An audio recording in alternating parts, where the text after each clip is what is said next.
আল্লাহকে যারা ভয় করবে তার মাঝে খাসিয়ত থাকবে কয়টা? জোরে কন্যা কয়টা? 1 নাম্বার খাসিয়ত হইল সে ব্যক্তি হালাল খাবার ভক্ষণ করবে।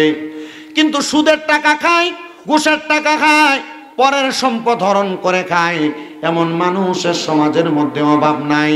2 নাম্বার খাসিয়ত হইল ওই ব্যক্তি কখনো এতিমের সম্পদ হরণ করে নিবে না, কখনো এতিমের সম্পদ দখল করবে না। এমন অনেক ছেলেরা আছে যারা তাদের মা বাবা মারা যাওয়ার পরে এরা এদের বোনের সম্পদ নির্দিষ্টভাবে বুঝিয়ে দেয় নাই। এমন অনেক মানুষ আছে যাদের ভাইটা মারা যাওয়ার পরে তারা তাদের ভাতিজাদেরকে সম্পদ বুঝাইয়া দেয় নাই। এমন অনেক মানুষ আছে। নবী আমার এই আয়াতে কারিমার উপর আলেম ওলামাগণ মুফাসসির কেরামগণ বলতেছে তারা কোনোদিন পরের হক মানে এতিমের হক মাইরা খাবে না। এটা 2 নাম্বার খাসিয়ত। আল্লাহকে যারা ভয় করবে তারা কোনোদিন নামাজ ছাড়বে না, এটা হলো 3 নাম্বার খাসিয়ত। আল্লাহকে যারা ভয় করবে তারা কোনোদিন নামাজ ছাড়বে না। 4 নাম্বার, যারা আল্লাহকে ভয় করবে তারা কোনোদিন দুনিয়ার জমিনের মধ্যে পরের সম্পদের প্রতি লোভ করবে না, লালসা করবে না, এটা হলো 4 নাম্বার খাসিয়ত। আর 5 নাম্বার খাসিয়ত, যারা আল্লাহকে ভয় করবে তারা মরণের কথা স্মরণ করে করে কান্না করবে। এই 5টা কথাকে প্রখ্যাত রইসুল মুফাসসিরিন হযরতে আব্দুল্লাহ ইবনে আব্বাস রাদিয়াল্লাহু তাআলা আনহু এই 5টা কথার উপর একটা হাদিস বর্ণনা করেছেন। তিনি বলেন দুনিয়ার জমিনের মধ্য থেকে কবরের মধ্যে যাওয়ার জন্য কিছু মানুষ যখন প্রস্তুতি গ্রহণ করবে, ওই মানুষগুলা প্রস্তুতি গ্রহণ কইরা যদি তাদের মাঝে এই 5টা কর্মকাণ্ড থাকে তাহলে মানুষগুলা কখনো দুনিয়ার জমিন থেকে কবরে যেয়ে শান্তি পাবে না।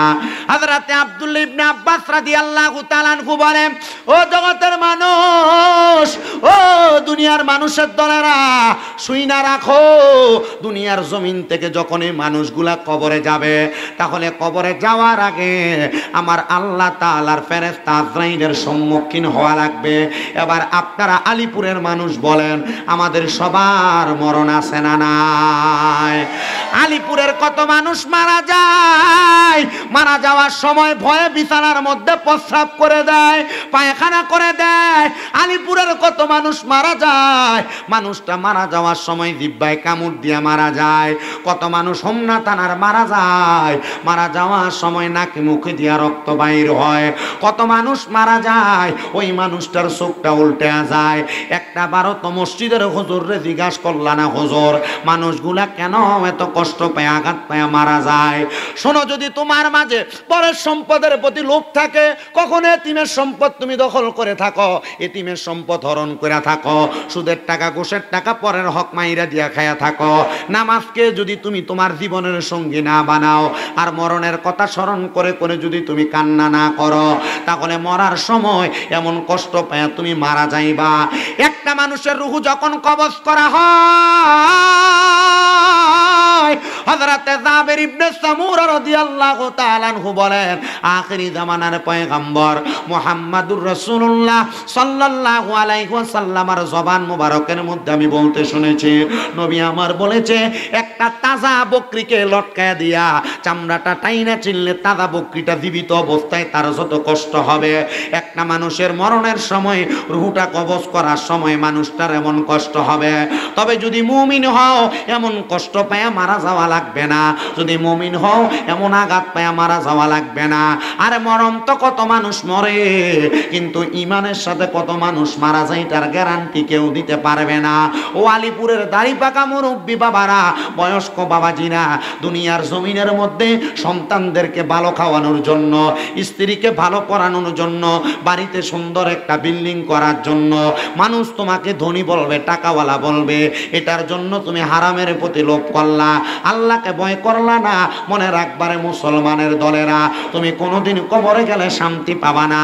যেই সন্তানকে ভালো খাওয়ানোর জন্য তুমি হারাম খাইলা, যখন হাসরের ময়দানে তোমার সন্তানের কাছে যাইবা, আমি আব্বারে একটা নেক দিয়া তুমি সহযোগিতা করো, সন্তান তুমি আব্বার দিকে ফিরা তাকাবে না। যেই স্ত্রীর জন্য তুমি হারাম খাইলা, ওই স্ত্রী তোমাকে একটা নেক আমল দিয়া সহযোগিতা করবে না, তাহলে কেন তুমি হারামটা খাইলা? এখন তো বেড়া মানুষ হারাম খায় না, বাড়ি বাড়ি বেড়িয়ে সুদের ব্যবসা করে, আপনারা কোন আছে না নাই? মুসলমান ইমামদারেরা গভীর মনোযোগ দিবেন, অন্তরের কানটা লাগায়া শুনবেন। পর্দার অন্তরালের মা বোনেরা যারা এমন হারাম ব্যবসার সাথে সম্পৃক্ত, আল্লাহর রাস্তে এমন হারাম ব্যবসাকে আপনারা ছেড়ে দেন। সুদের টাকা ঘুষের টাকা দিয়ে আপনি যত আনন্দ আয়েশ করেন না কেন, কোনোদিন আপনি দুনিয়ার জমিনের মধ্যে শান্তি পাবেন না, কবরে গেলেও শান্তি পাবেন না, আখিরাতের মধ্যে আপনি শান্তি পাবেন না। বলো হুজুর কেমনে কেমনে কেমনে? নবীর একটা হাদিস শরীফ আমি পড়লাম, আল্লাহর হাবিব সাল্লাল্লাহু আলাইহি সাল্লাম বলতেছে, কাল ময়দানে মাশরে এমন হারামখোর ব্যক্তিদেরকে কবরে যাওয়ার পরে যখন তাদেরকে 3000 বছর সর্বনিম্ন আগুনের মধ্যে জ্বালানো হবে, একদিন দুই দিন না, 3000 বছর জাহান্নামের আগুনের মধ্যে জ্বালানো হবে। জাহান্নামের আগুনের রংটা হবে লাল। ওই লাল আগুনের মধ্যে 1000 বছর জ্বালানোর পরে তখন জাহান্নামের আগুনের রংটা বানানো হবে সাদা। এবার আরো 1000 বছর যখন জাহান্নামের আগুনটার জ্বালাইব, জাহান্নামের আগুনটার রং হয়ে যাইব কালা। আরো 1000 বছর জ্বালাইয়া 3000 বছর যখন শেষ হয়ে যাবে, একজন জাহান্নামী মানুষটাকে যখন এবার নির্দিষ্ট একটা জায়গায় রাখা হবে, ওই জায়গাটার নাম হলো মুস্তাশতাহা। ওই মুস্তাশতাহা নামক জায়গার মধ্যে জাহান্নামে দাঁড় করাইয়া দিবে। বান্দা দাঁড়ায় থাকবে আর বলবে, ফেরেশতারা পানির বড় পিপাসা, আমি বান্দা থাকতে পারতেছি না, আমার একটু পানির ব্যবস্থা করে দাও। তখন ওই হারামখোর বান্দাটারে পানির ব্যবস্থা করে দিবে। লোহার গরম উত্তপ্ত একটা গ্লাস দিয়ে দেওয়া হবে। ওই লুপ্ত লোহার উত্তপ্ত গরম গ্লাসটা কিন্তু এমন গরম হবে, দেখবেন আপনারা যখন কামারের দোকানের মধ্যে যান, যখন কামারের দোকানের মধ্যে একটা দাওয়ের আচারকে ঢুকানোর জন্য পোড়াত দেওয়া হয়, দেখবেন আচারটা আগুনের মতো কয়লার মতো লাল হয়ে যায়। তখন ওই উত্তপ্ত লোহার গরম গ্লাসটা লাল হয়ে থাকবে। আপনাকে পানি কেমন পানি দেওয়া হবে? ও আলিপুরের বয়স্ক বাবারা, পর্দার অন্তরালের মা বোনেরা একটু মনোযোগ দিয়া শুনবেন। ওই পানিগুলা হইল অন্যান্য জাহান্নামীদেরকে জাহান্নামের আগুনে পুরাইয়া শরীর থেকে যেই রক্তগুলা পুঁজগুলা মাটির মধ্যে পড়বে, ওই রক্ত পুঁজগুলা গরম উত্তপ্ত ওই পেয়ালার মধ্যে পানির পাত্রের মধ্যে নেওয়া হবে। আর বলবে, রে বান্দানি তুই পানি পান কর। না না, দুনিয়াতে তো একটা গ্লাসের মধ্যে একটা মশা পড়লে আমি পানিটা খাইতাম না, মশা সহ পানিটা পালায়া আমি গ্লাসটা বালা করে ধুইয়া তারপরে পানি পান করতাম। কেমনে রে এই পানি আমি পান করব? শুধু এই জায়গার মধ্যে না, হযরত আব্দুল হক মুহাদ্দিস দেহলভী রাহমাতুল্লাহ আলাইহি এই হাদিসের ব্যাখ্যা করতে যে বলেন, যখন এই গরম উত্তপ্ত পানি সেই বান্দা পান করবে, বান্দা পান করলে বান্দার পেটের নাড়ি বুড়িগুলা বান্দার পায়খানার রাস্তা দিয়ে নিচের দিকে পড়তে থাকবে। আফসোস আফসোস আফসোস, দুনিয়ার জমিনে এমন হারাম খাবার খাইয়া কবরে গেল আরাম পাইবা না, আরাম পাইবা না। আমরা জানি শুকরের গোশত খাওয়াকে হালাল না হারাম? হাসতে কইছে হালাল না হারাম? খোদার কসম, গরুর গোশত খাওয়া হারাম, হাঁসের গোশত খাওয়া হারাম, মুরগির গোশত খাওয়া হারাম। যদি এই সবগুলা গোশত সুদের টাকা দিয়ে কিনে,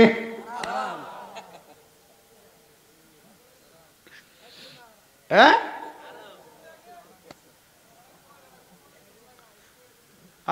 অনেক মহিলারা গোপনে সুদ লাগায়, এটাই কইতেছি। আপনার কষ্ট হইব? বেরিয়ে সুদের টাকা দিয়ে 1 বছর পরে 1 লাখ টাকা এ সুদ নেয়, বছর শেষে 30,000। এ 30,000 টাকা দিয়ে এক জোড়া জিনিস বানায়। কি এই যেটা তাই গেব উঠতে মনে করে এটা সুদ খায়,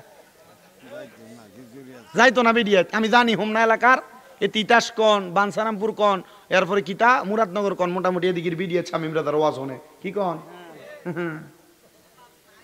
আমি যদি এরা বহিও এরা বয়ে থাকবো,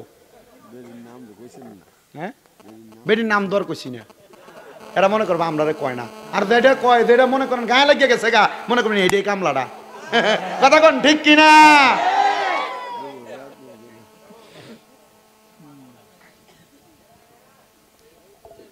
না তাই তো না,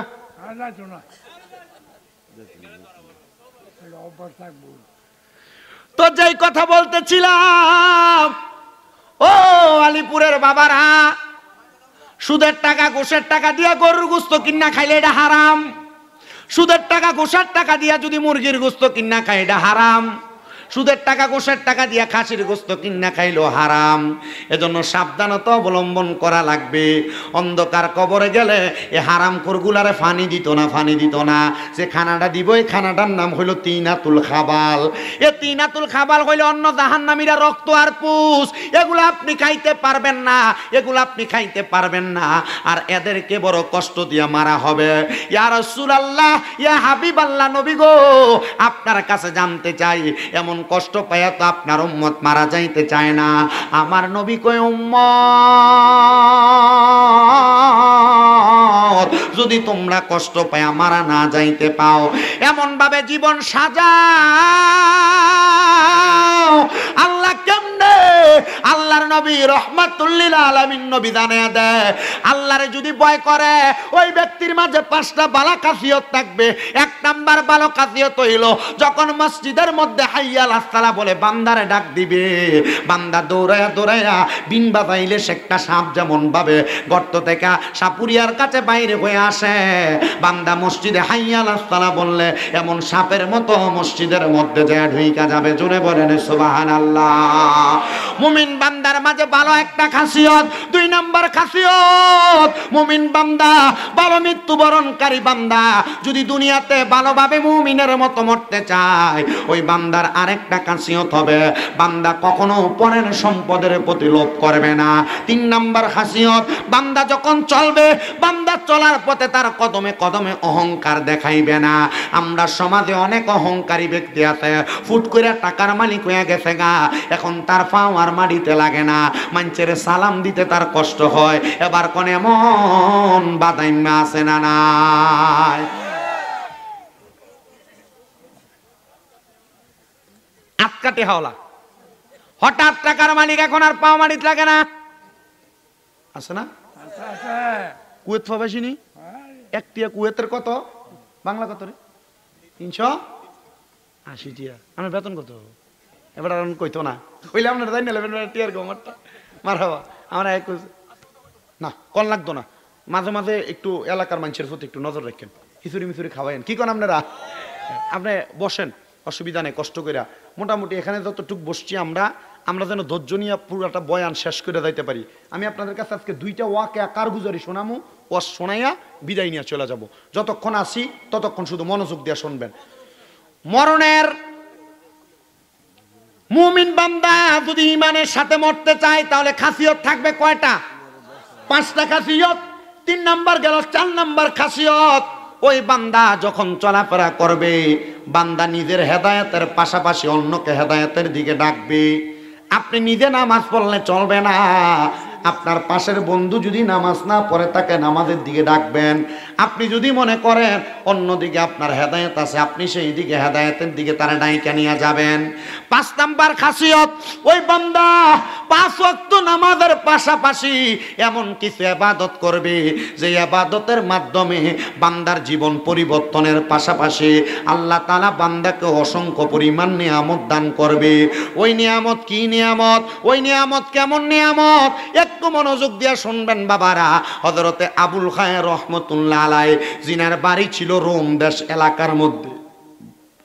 হযরতে আবুল খায়ের রহমতুল্লাহ আলাইহি বলেন, আমি আল্লাহকে ভয় করতে যা দেখলাম, আমি যেই দিকে খাবারের জন্য হাত বাড়াই সব জায়গায় হারাম খাবার, বালা কোনো খানা। এই আয়াত উনি তেলাওয়াত করছেন হুজ্জাতুল্লাহিল আলামিন, ওই কিতাবের 2য় খণ্ডের 122 নম্বর পৃষ্ঠায় আল্লামা আবুল খায়ের রহমতুল্লাহ আলাইহির কারগুজারিটা লেখাম। উনি বলেন, আমি আল্লাহকে ভয় করতে যা যেই দিকে খাবারের জন্য হাত বাড়াই, আমি দেখি ওই দিকে কোনো বালাখানা নাই। আমি চিন্তা করলাম, আমি যেই খাবার খাবো, এই খাবারটা পেটে নেওয়ার পর এ খাবার যদি হারাম খাবার হয়, এ খাবার থেকে যেই রক্তের কণিকা তৈরি হবে, রক্তের ফোঁটা তৈরি হবে, এই রক্ত শরীরের প্রত্যেকটা অঙ্গে অঙ্গে দৌড়াদৌড়ি করবে, তখন আমার পুরাটা শরীরের মধ্যে হারাম খাবারে যুক্ত হয়ে যাবে। তো আমি খাবার পাবো কোন জায়গায়? যদি আমি ভালো কোনো খাবার না পাই, গেলাম আমাদের এলাকার প্রখ্যাত উলামায়ে কেরামের ঘরের মধ্যে, মানে যিনি রোমের বড় মসজিদের খতিবে মুকাররম, ওনার ঘরের মধ্যে খাবার ভক্ষণ করব। দেখলাম উনি বাইতুল মাল থেকে আমাকে খানা দেয়। ওই বাইতুল মালের মধ্যে একজন এতিমের সম্পদ দিয়া বাইতুল মালের খাবারগুলা ভরপুর মিক্স হয়ে গেছে। ওই ইমামের ঘরের মধ্যেও ভালো কোনো খানা নাই, পবিত্র কোনো খানা নাই। আমি আবার চিন্তা করলাম আমি কোন জায়গার মধ্যে গেলে ভালো খানা পাবো, যখন আমি পাচ্ছি না। হঠাৎ করে বৃষ্টি হচ্ছে, ফজরের পূর্ববর্তী রজনী। আমি কিছু বৃষ্টির পানি সংগ্রহ করলাম। আমি যে চাদরটা বিছিয়ে নামাজ পড়ি, আমার পানি সংগ্রহ করার মতো কোনো পাত্র ছিল না। ওই চাদরটা আমি বৃষ্টির মধ্যে ভিজিয়ে দিলাম। ভিজিয়ে দেওয়ার সাথে সাথে ওই চাদরটা যখন ভিজলো, আমি আমার নামাজের চাদরটা থাইকা চিপা একটু পানি বক্ষণ করলাম, পানি আহার করলাম। করার পর চিন্তা করলাম যেহেতু আমি কোনো খানা পাই না, তাহলে আমাকে এই পানিটা খাইয়া সময় কাটাইতে হবে। কারণ আল্লাহ যেই পানি দান করছে এটা রহমতের পানি, এটার মধ্যে কোনো হারাম যুক্ত হয় নাই।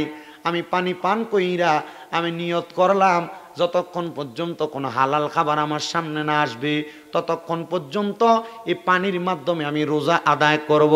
জোরে কোন সুবহানাল্লাহ। আবুল খায়ের রহমতুল্লাহ আলাই উনি বলেন, একটানা আমি 5 দিন রোজা রাখলাম। আমার খাবার বলতে খাবার ছিল এই নামাজের মুসল্লার পানি। বলে আপনি এই 5 দিন নামাজ পড়ছেন কোন জায়গায়? বলে আমি মসনবী রুমি ফলো করলাম। উনি বলেছেন শুধু জুদাশে রহমাতাল লিল আলামিন মসজিদে ও শুধু হামারা ये জমিন। দুনিয়ার জমিনের প্রত্যেকটা জায়গা মসজিদ।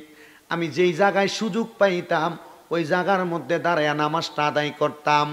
আমি জানি সব জায়গার মধ্যে নামাজ আদায় করলে আল্লাহ আমার নামাজ কবুল করবে। খেতে আপনি রোয়া লাগাইতেছেন, পারলে ড্রেনের পানিটা দিয়ে ওযুটা বানায় আপনি নামাজটা আদায় করে নিবেন। কি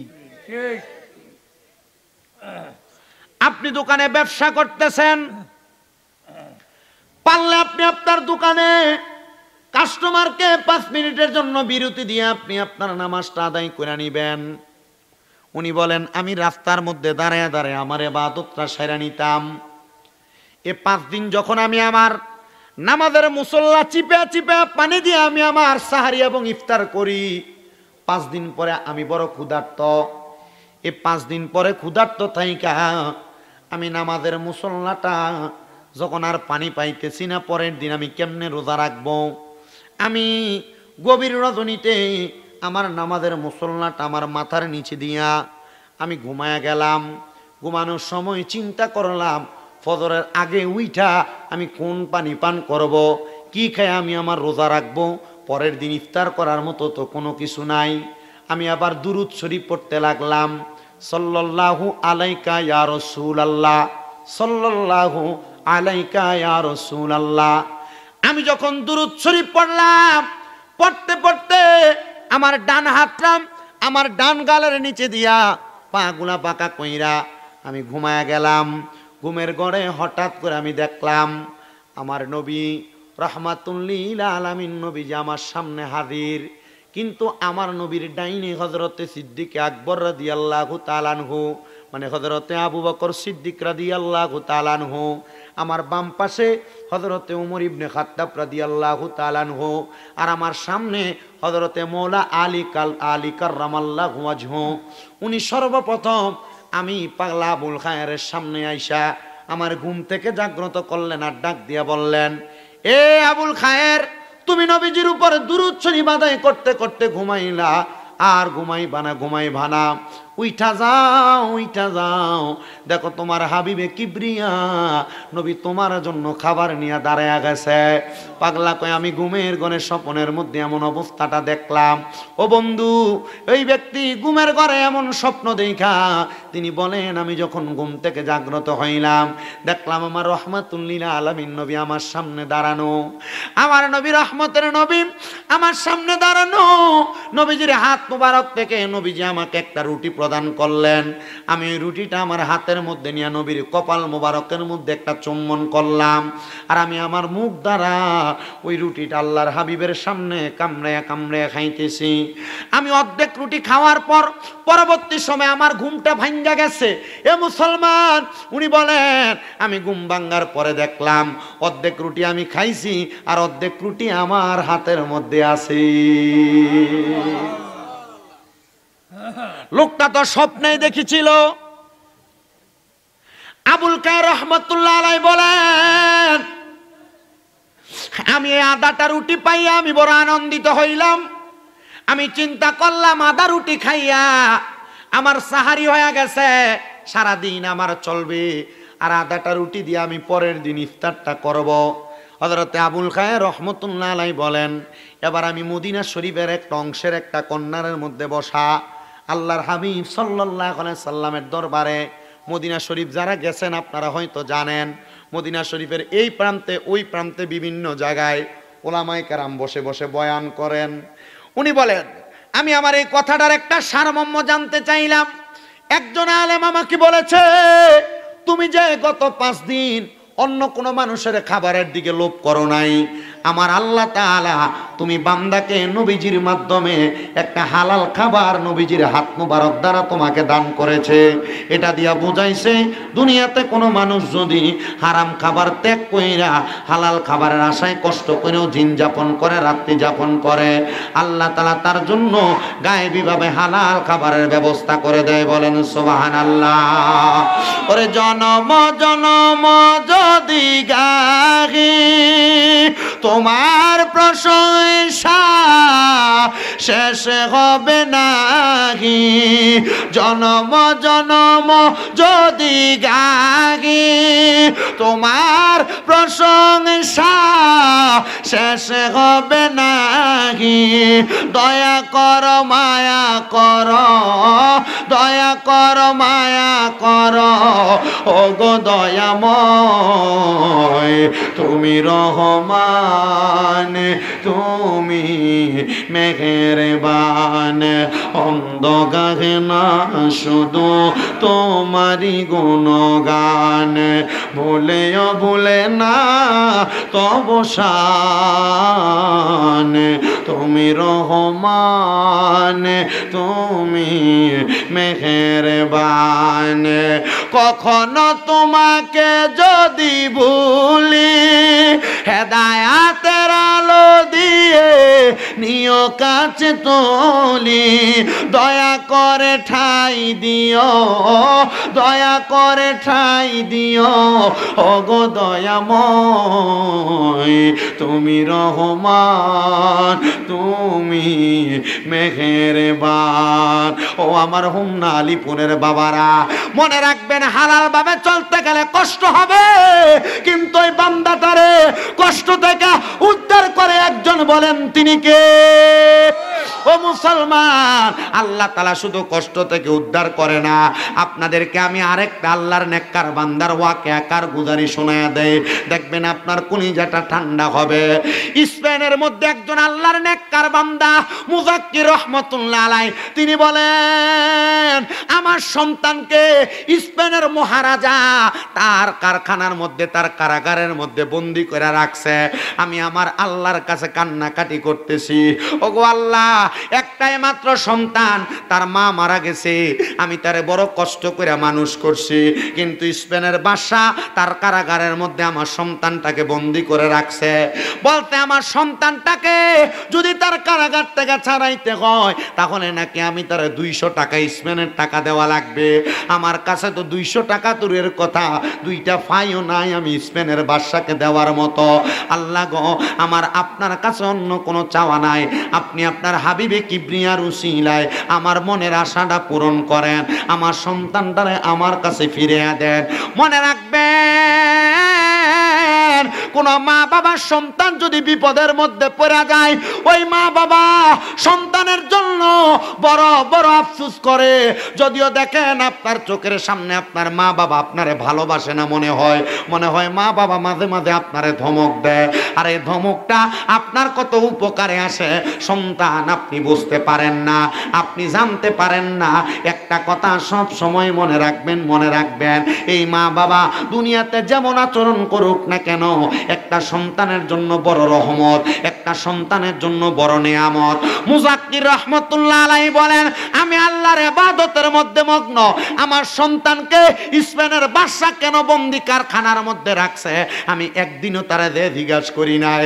আমি হৃদয়ে ভরে দেখতাম, আমি হৃদয়ে ভরে দেখতাম, আমি নয়ন ভরে দো জাহানের বাদশা নবী কামলিওয়ালা রে।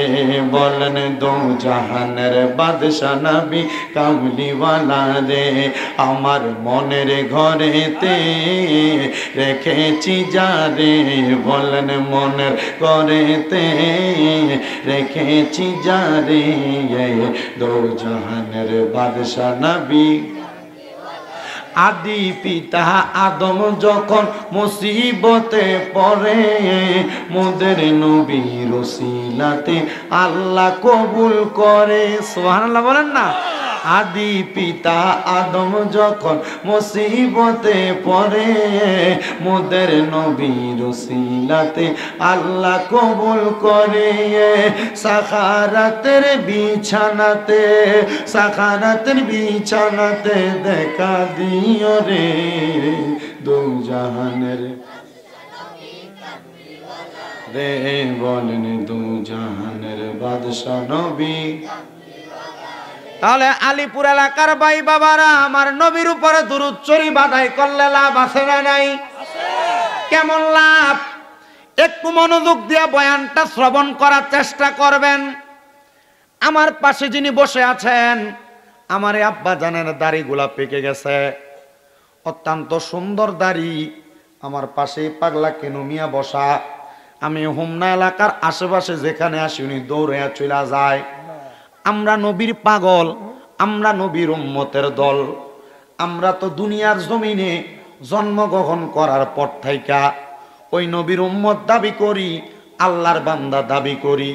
মনের মধ্যে আকাঙ্ক্ষা, আল্লাহ জীবনে যদি আপনারেও না দেখতে পাই, আপনার হাবিব মুহাম্মাদুর রাসূলুল্লাহ সাল্লাল্লাহু আলাইহি ওয়াসাল্লাম ওই নবীরে যেন মরণের আগে আমরা দেখতে পাই। আমার নবী বলে, উম্মত, কোন উম্মত যদি মুহাব্বত নিয়ে আমি নবীর দুরূদ শরীফ আদায় করে, জান্নাতের মধ্যে ওই উম্মত আমি নবীর কাছাকাছি থাকবে। তো নবীর কাছাকাছি থাকলে নবীরে দেখা যাইব, ঠিক কিনা? নবীর কাছাকাছি থাকলে নবীরে দেখা যাবে। ও পর্দার অন্তরালের মা বোনেরা, আমি যখন মদিনা শরীফ সুলজে নাই দেখতেছেন না, মদিনা শরীফ 2 মাসের কাছাকাছি সময় জিয়ারত করে আমি যখন প্রত্যেক ওয়াক্ত নবীর রওজা মুবারকের মধ্যে সালাম দিতাম, আমি একদিন মদিনা শরীফের একবারে বরাবর কিং আব্দুল ফাহাদ যে গেট, ওইখান দিয়ে বের হব। এটার একটু পাশ অঞ্চল দিয়া মহিলারা পর্যন্ত বের হয়। আমি দেখলাম ওই জায়গায় সাদা রঙের একটা বোরকা পরা একজন মালয়েশিয়ান মহিলা শুধু শো অবস্থায় পড়ে আছে, তার পাশে অনেক মানুষ ঘুরে দিয়ে দাঁড়িয়ে আছে, শুধু আওয়াজ শোনা যায়। মহিলাটা ওই জায়গায় শুইয়া শুইয়া শুধু ইয়া রাসূলুল্লাহ ইয়া রাসূলুল্লাহ বলে ডাকে। সৌদি আরবের একজন আলেম এ মহিলার পাশে দাঁড়াইয়া বলতেছে, মনে হয় মহিলাটা রাসূলের রওজা মুবারকের মসজিদে নববীর মধ্যে নামাজ আদায় কইরা এমন আবেগ নিয়ে বসছে, হয়তোবা রাসূলে পাকের দিদার মহিলাটা পায়া গেছে। আমার সঙ্গে আমার একজন ভাই ছিল, মাওলানা কামাল উদ্দিন আনসারি ভাই। উনি আমারে বলতেছে, ভাই দেখছেন না আল্লাহ রাসূলের রওজা মুবারকে আইসা নবীরে সালাম দিলে নবীদের দিদার পাওয়া যায়, এটা একটা সত্য কারামত।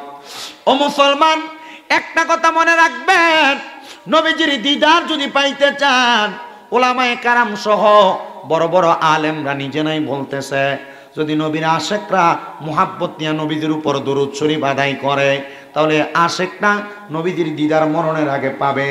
আর যদি মরণের আগে দিদার না পায়, তাহলে কবরে গেলে যখন আপনাকে আমাকে বিসমিল্লাহি ওয়া আলা মিল্লাতে রাসূলিল্লাহ বলে কবরে রাখা হবে, তখন রসুলে পাকের নিজ কুল মোবারকের মধ্যে আশিক রাসূল উম্মতকে নিয়ে দিবেন। জোরে বলেন সুবহানাল্লাহ। এই জন্য মুহাব্বত নিয়ে উচ্চ কণ্ঠে জোরে জোরে নবীজির দরুদ শরীফ আদায় করেন। আল্লাহুম্মা সাল্লি সৈয়দনা মাওলানা মুহাম্মদ ওয়া আলা আলি সৈয়দনা মুহাম্মদ জগত পাগল, কাবার জন্য কাবা পাগল, মাবুদের মাবুদ পাগল, দয়াল নবীজি পাগল, উম্মতের আল্লাহুম্মা সাল্লি মাওলানা মুহাম্মদ ওয়া আলা আলি সাইয়্যিদিনা।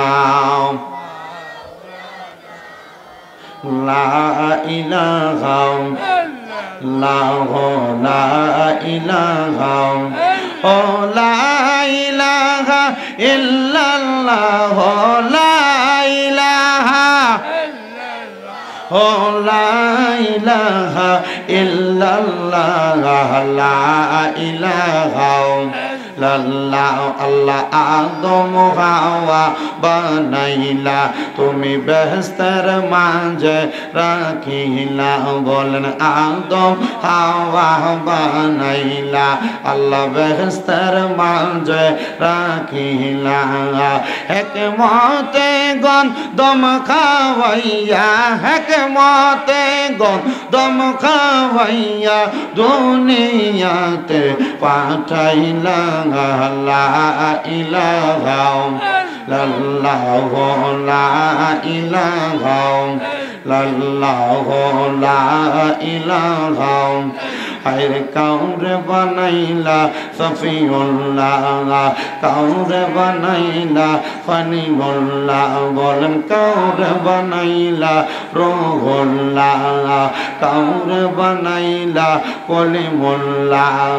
মোর নবীকে দয়া করে, মোর নবীকে দয়া করে বানাইলা হাবিবুল্লাহ। লা ইলাহা ইল্লাল্লাহ, লা ইলাহা নামাজ রোজা সাই রহনা, কেহ মা বাবার খেদমত সাই রহনা।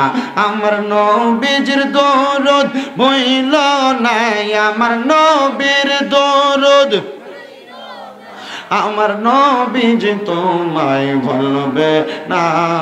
লা ইলাহা ইল্লাল্লাহ, লা ইলাহা ইল্লাল্লাহ, লা ইলাহা লা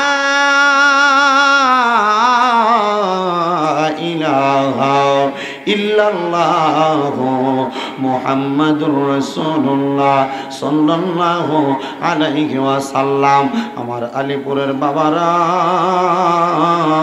ও পর্দার অন্তরালের মা বোনেরা, আসেন আমরা জীবনের গুনাহগুলোর কথা স্মরণ করে নিজ নিজ কলবের দিকে খেয়াল করে নিজের কলবটাকে হক্কানি রব্বানি মাশায়েখ আযমদের দিকে মুতাজ্জ করে দিয়ে, মাশায়েখদের কলবটা হক্কানি পীর মুর্শিদের কলবটা আমার নবীজির কলবের সাথে মুতাজ্জ হয়ে যাবে।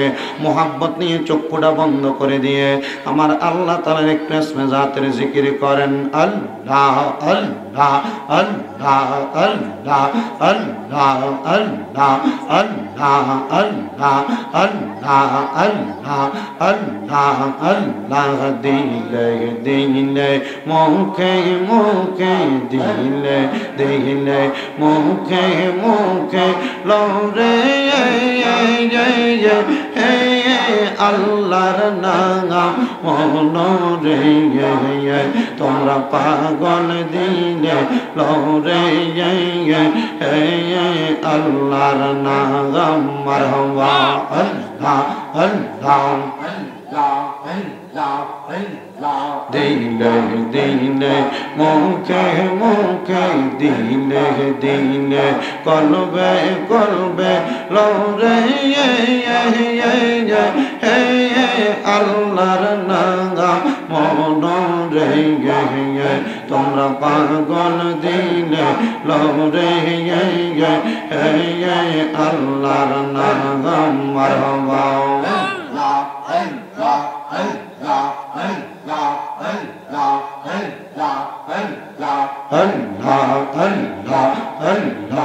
আল্লাহ ডাকলেন মুসা নবী দিয়ে তোর পাগারে গেছেন গোসলি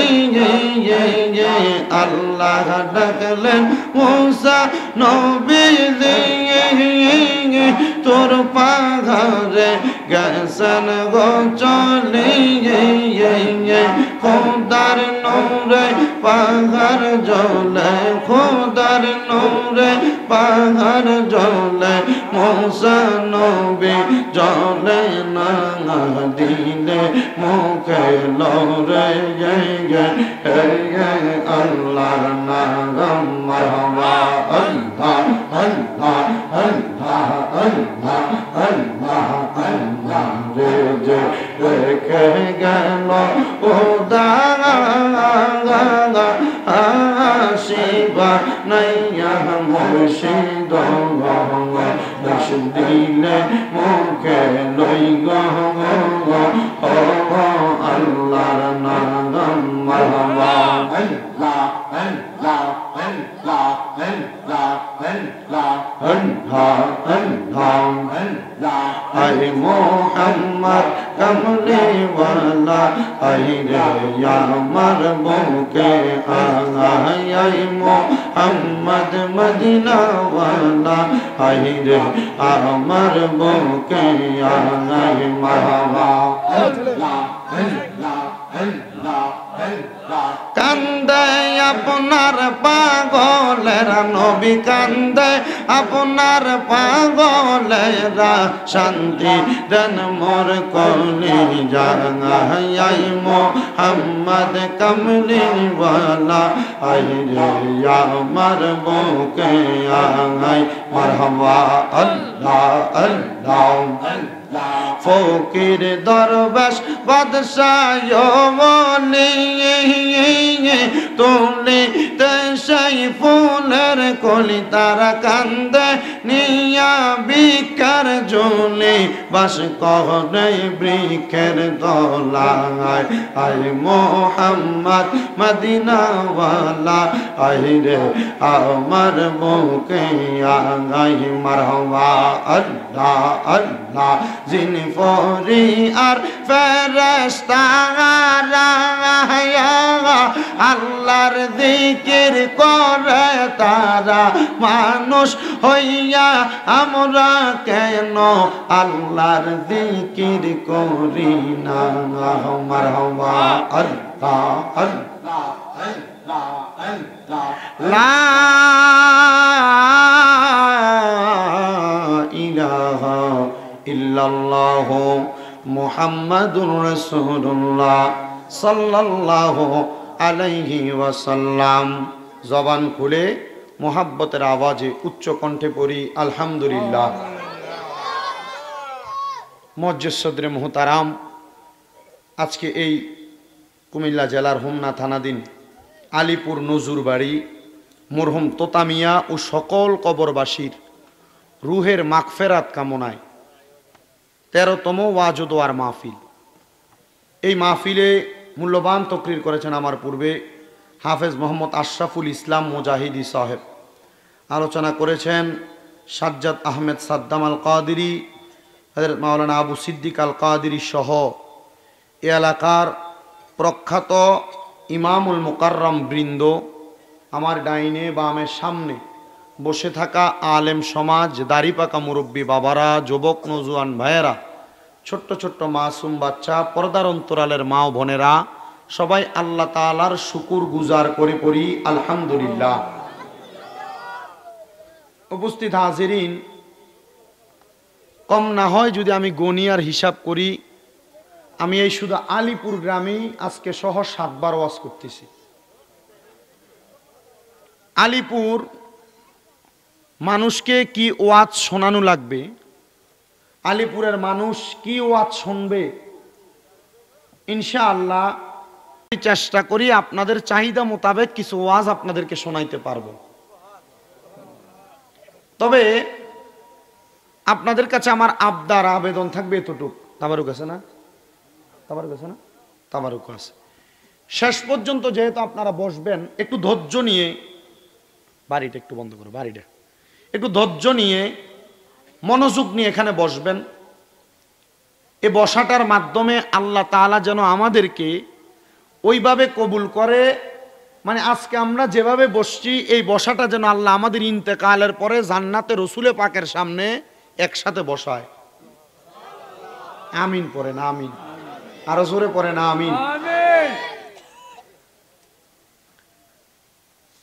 গভীর মনোযোগ দেন।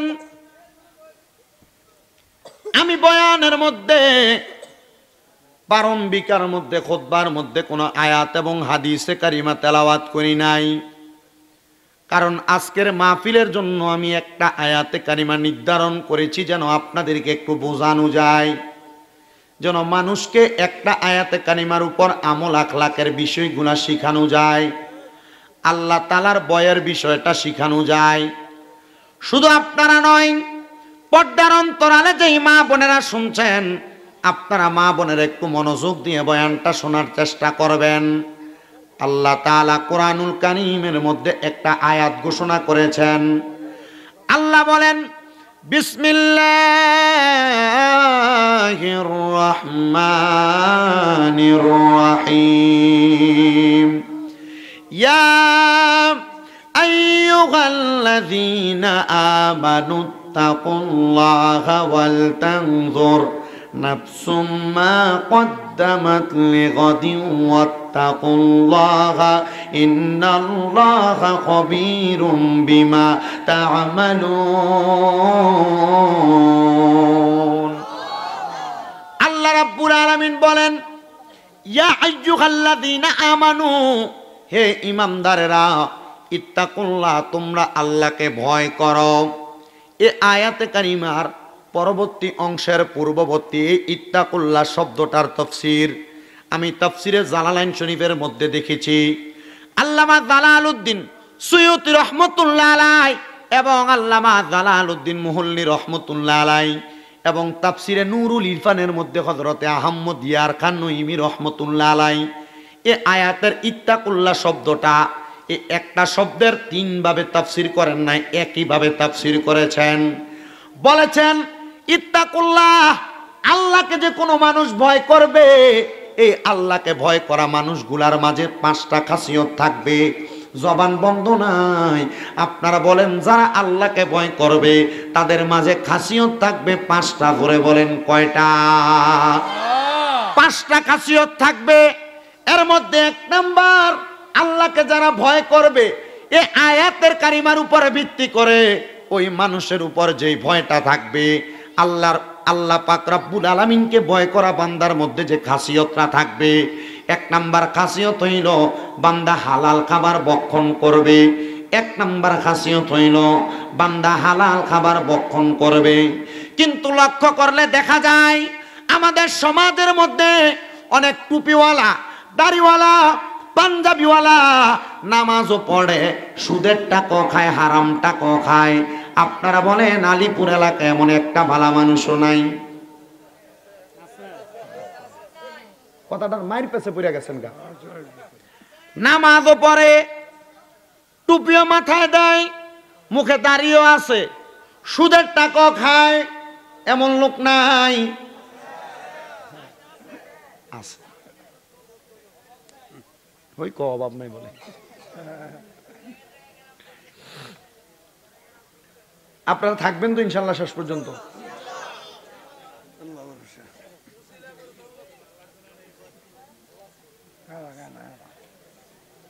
এই মাদ্রাসার ছেলেরা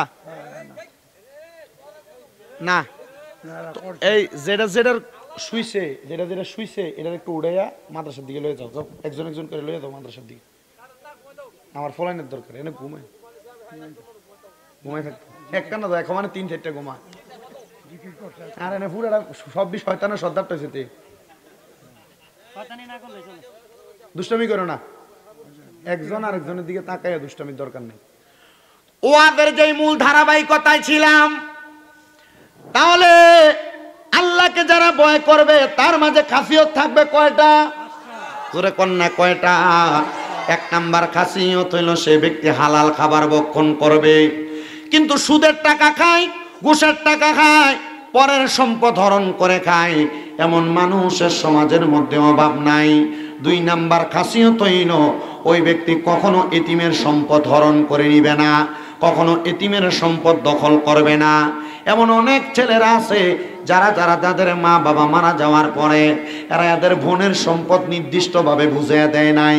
এমন অনেক মানুষ আছে যাদের ভাইটা মারা যাওয়ার পরে তারা তাদের ভাতিজাদেরকে সম্পদ বুঝাইয়া দেয় নাই। এমন অনেক মানুষ আছে। নবী আমার এই আয়াতে কারিমার উপর আলেম ওলামাগণ মুফাসসির কেরামগণ বলতেছে তারা কোনোদিন পরের হক মানে এতিমের হক মাইরা খাবে না। এটা 2 নাম্বার খাসিয়ত। আল্লাহকে যারা ভয় করবে তারা কোনোদিন নামাজ ছাড়বে না, এটা হলো 3 নাম্বার খাসিয়ত। আল্লাহকে যারা ভয় করবে তারা কোনোদিন নামাজ ছাড়বে না। 4 নাম্বার, যারা আল্লাহকে ভয় করবে তারা কোনোদিন দুনিয়ার জমিনের মধ্যে পরের সম্পদের প্রতি লোভ করবে না, লালসা করবে না, এটা হলো 4 নাম্বার খাসিয়ত। আর 5 নাম্বার খাসিয়ত, যারা আল্লাহকে ভয় করবে তারা মরণের কথা স্মরণ করে করে কান্না করবে। এই 5টা কথাকে প্রখ্যাত রাইসুল মুফাসসিরিন হযরতে আব্দুল্লাহ ইবনে আব্বাস রাদিয়াল্লাহু তাআলা আনহু এই 5টা কথার উপর একটা হাদিস বর্ণনা করেছেন। তিনি বলেন দুনিয়ার জমিনের মধ্য থেকে কবরের মধ্যে যাওয়ার জন্য কিছু মানুষ যখন প্রস্তুতি গ্রহণ করবে, ওই মানুষগুলা প্রস্তুতি গ্রহণ কইরা যদি তাদের মাঝে এই 5টা কর্মকাণ্ড থাকে তাহলে মানুষগুলা কখনো দুনিয়ার জমিন থেকে কবরে যেয়ে শান্তি পাবে না। হযরতে আব্দুল্লাহ ইবনে আব্বাস রাদিয়াল্লাহু তাআলা আনহু বলেন, ও জগতের মানুষ, ও দুনিয়ার মানুষের দলেরা, শুইনা রাখো, দুনিয়ার জমিন থেকে যখন এই মানুষগুলা কবরে যাবে তাহলে কবরে যাওয়ার আগে আমার আল্লাহ তাআলার ফেরেশতা আজরাইলের সম্মুখীন হওয়া লাগবে। এবার আপনারা আলিপুরের মানুষ বলেন, আমাদের সবার মরণ আছে না নাই? আলিপুরের কত মানুষ মারা যায়, মারা যাওয়ার সময় ভয়ে বিছানার মধ্যে প্রস্রাব করে দেয়, পায়খানা করে দেয়। আলিপুরের কত মানুষ মারা যায়, মানুষটা মারা যাওয়ার সময় জিহ্বায় কামড় দিয়ে মারা যায়। কত মানুষ হোমনা থানার মারা যায়, মারা যাওয়ার সময় নাকি মুখে দিয়া রক্ত বাইর হয়। কত মানুষ মারা যায়, ওই মানুষটার চোখটা উল্টে যায়। একটা বারো তো মসজিদের হুজুরে জিজ্ঞাসা করলা না, হুজুর মানুষগুলা কেন এত কষ্ট পায়, আঘাত পায় মারা যায়? শোনো, যদি তোমার মাঝে পরের সম্পদের প্রতি লোভ থাকে, কখন এতিমের সম্পদ তুমি দখল করে থাকো, এতিমের সম্পদ হরণ করে থাকো, সুদের টাকা ঘুষের টাকা পরের হক মাইরা দিয়া খায়া থাকো, নামাজকে যদি তুমি তোমার জীবনের সঙ্গী না বানাও, আর মরণের কথা স্মরণ করে করে যদি তুমি কান্না না করো, তাহলে মরার সময় এমন কষ্ট পায় তুমি মারা যাইবা। একটা মানুষের রূহ যখন কবজ করা হয়, হযরতে জাবের ইবনে সামুরা রাদিয়াল্লাহু তাআলা আনহু বলেন, আখিরি জামানার পয়গম্বর মুহাম্মাদুর রাসূলুল্লাহ সাল্লাল্লাহু আলাইহি ওয়াসাল্লামের জবান মুবারকের মধ্যে আমি বলতে শুনেছি, নবী আমার বলেছে, একটা তাজা বকরিকে লটকায়া দিয়া চামড়াটা টাইনা চিনলে তাজা বকরিটা জীবিত অবস্থায় তার যত কষ্ট হবে, একটা মানুষের মরণের সময় রূহটা কবজ করার সময় মানুষটার এমন কষ্ট হবে। তবে যদি মুমিন হও এমন কষ্ট পায় মারা যাওয়া লাগবে না। যদি মুমিন হও, এমন আঘাত পায়া মারা যাওয়া লাগবে না। আরে মরণ তো কত মানুষ মরে, কিন্তু ইমানের সাথে কত মানুষ মারা যায় তার গ্যারান্টি কেউ দিতে পারবে না। ও আলিপুরের দাড়ি পাকা মুরব্বী বাবারা, বয়স্ক বাবাজিরা, দুনিয়ার জমিনের মধ্যে সন্তানদেরকে ভালো খাওয়ানোর জন্য, স্ত্রীকে ভালো পড়ানোর জন্য, বাড়িতে সুন্দর একটা বিল্ডিং করার জন্য মানুষ তোমাকে ধনী বলবে, টাকাওয়ালা বলবে, এটার জন্য তুমি হারামের প্রতি লোভ করলা, আল্লাহকে ভয় করলা না।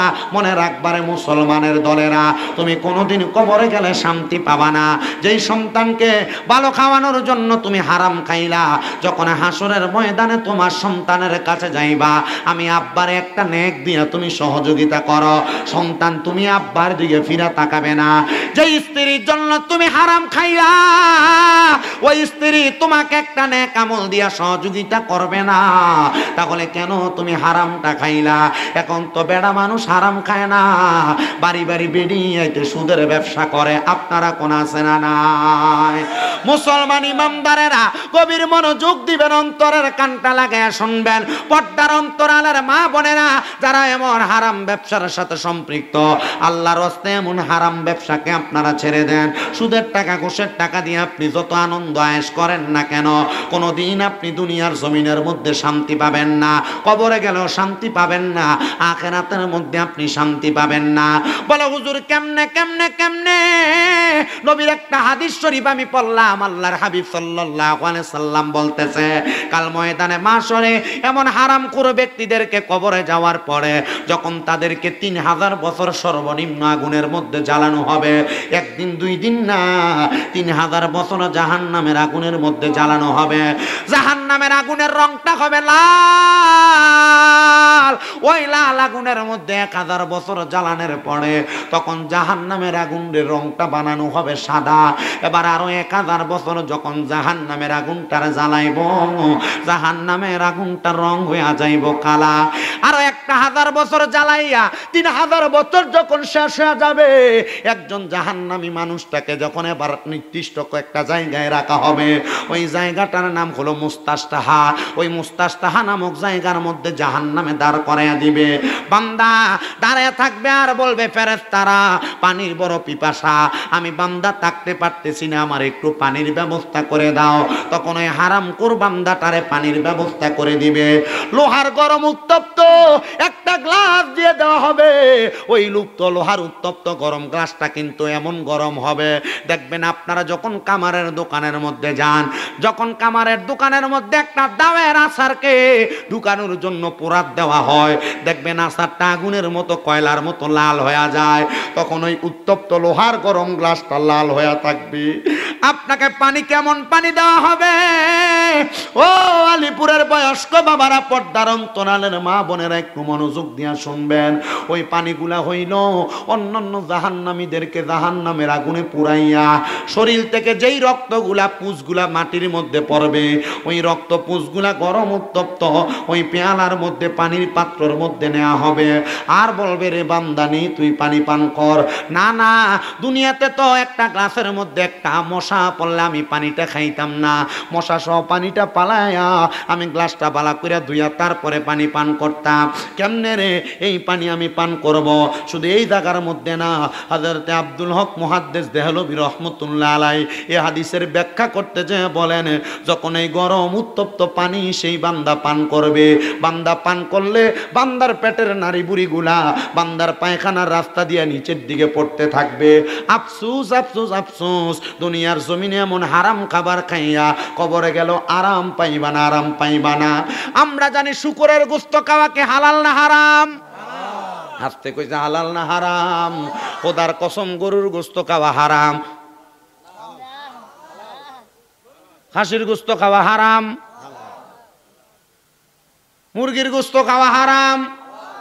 যদি এই সবগুলা গোশত সুদের টাকা দিয়ে কিনে,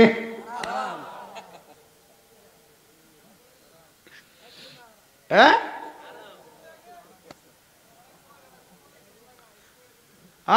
অনেক মহিলারা গোপনে সুদ লাগায়, এটাই কইতেছি।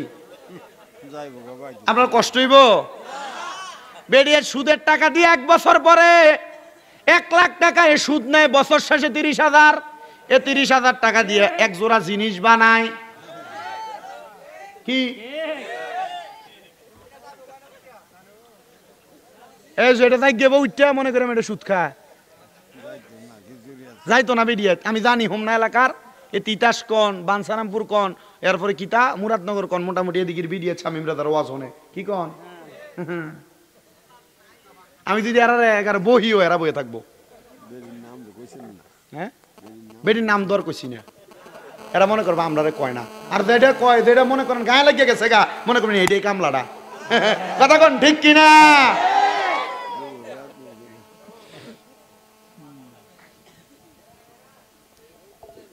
না তাই তো না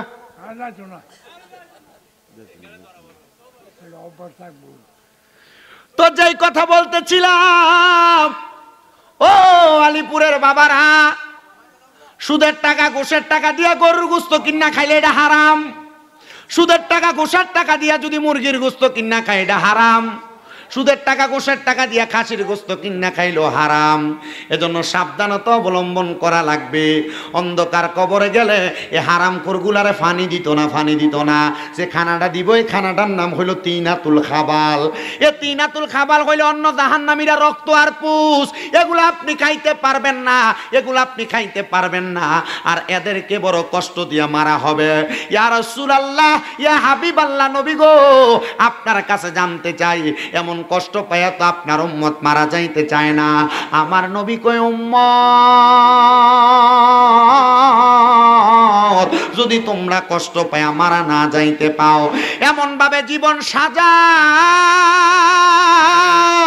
আল্লাহ কেমনে আল্লাহর নবী রাহমাতুল লিল আলামিন নবী জানায়া দেয় আল্লাহরে যদি ভয় করে ওই ব্যক্তির মাঝে 5টা ভালো খাসিয়ত থাকবে এক নাম্বার ভালো খাসিয়ত হইল যখন মসজিদের মধ্যে হাইয়া আল্লাহ বলে বান্দারে ডাক দিবে বান্দা দৌড়ায়া বিন বাজাইলে একটা সাপ যেমন ভাবে গর্ত থেকে সাপুরিয়ার কাছে বাইরে হয়ে আসে বান্দা মসজিদে হাইয়া আল্লাহ বললে এমন সাপের মতো মসজিদের মধ্যে যায় ঢুইকা যাবে জোরে বলেন সুবহানাল্লাহ মুমিন বান্দার মাঝে ভালো একটা খাসিয়ত 2 নাম্বার খাসিয়ত মুমিন বান্দা ভালো মৃত্যুবরণকারী বান্দা যদি দুনিয়াতে ভালোভাবে মুমিনের মতো মরতে চায় ওই বান্দার আরেকটা খাসিয়ত হবে বান্দা কখনো পরের সম্পদের প্রতি লোভ করবে না 3 নাম্বার খাসিয়ত বান্দা যখন চলবে বান্দা চলার পথে তার কদমে কদমে অহংকার দেখাইবে না আমরা সমাজে অনেক অহংকারী ব্যক্তি আছে ফুট করে টাকার মালিক হয়ে গেছে গা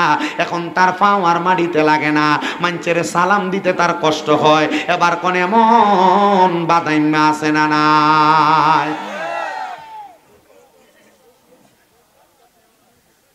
আটকাটে হাওলা হঠাৎ টাকার মালিক এখন আর পাও মাটিতে লাগে না আছে না কুয়েত প্রবাসী একটিয়া কুয়েতের কত বাংলা কত রে 380 টিয়া আমার বেতন কত এবার আর কইতো না কইলে আপনার জানি না টিয়ার গমরটা মারহাবা আমরা এক না কোন লাগতো না মাঝে মাঝে একটু এলাকার মানুষের প্রতি একটু নজর রাখেন খিচুড়ি মিচুরি খাওয়াইন কি কোন আপনারা আপনি বসেন অসুবিধা নেই কষ্ট কইরা মোটামুটি এখানে যতটুক বসছি আমরা যেন ধৈর্য নিয়ে পুরোটা বয়ান শেষ করে যাইতে পারি আমি আপনাদের কাছে আজকে 2টা ওয়াকে কারগুজারি শোনামু ও শোনাইয়া বিদায় নিয়ে চলে যাব যতক্ষণ আসি ততক্ষণ শুধু মনোযোগ দিয়ে শুনবেন মরণের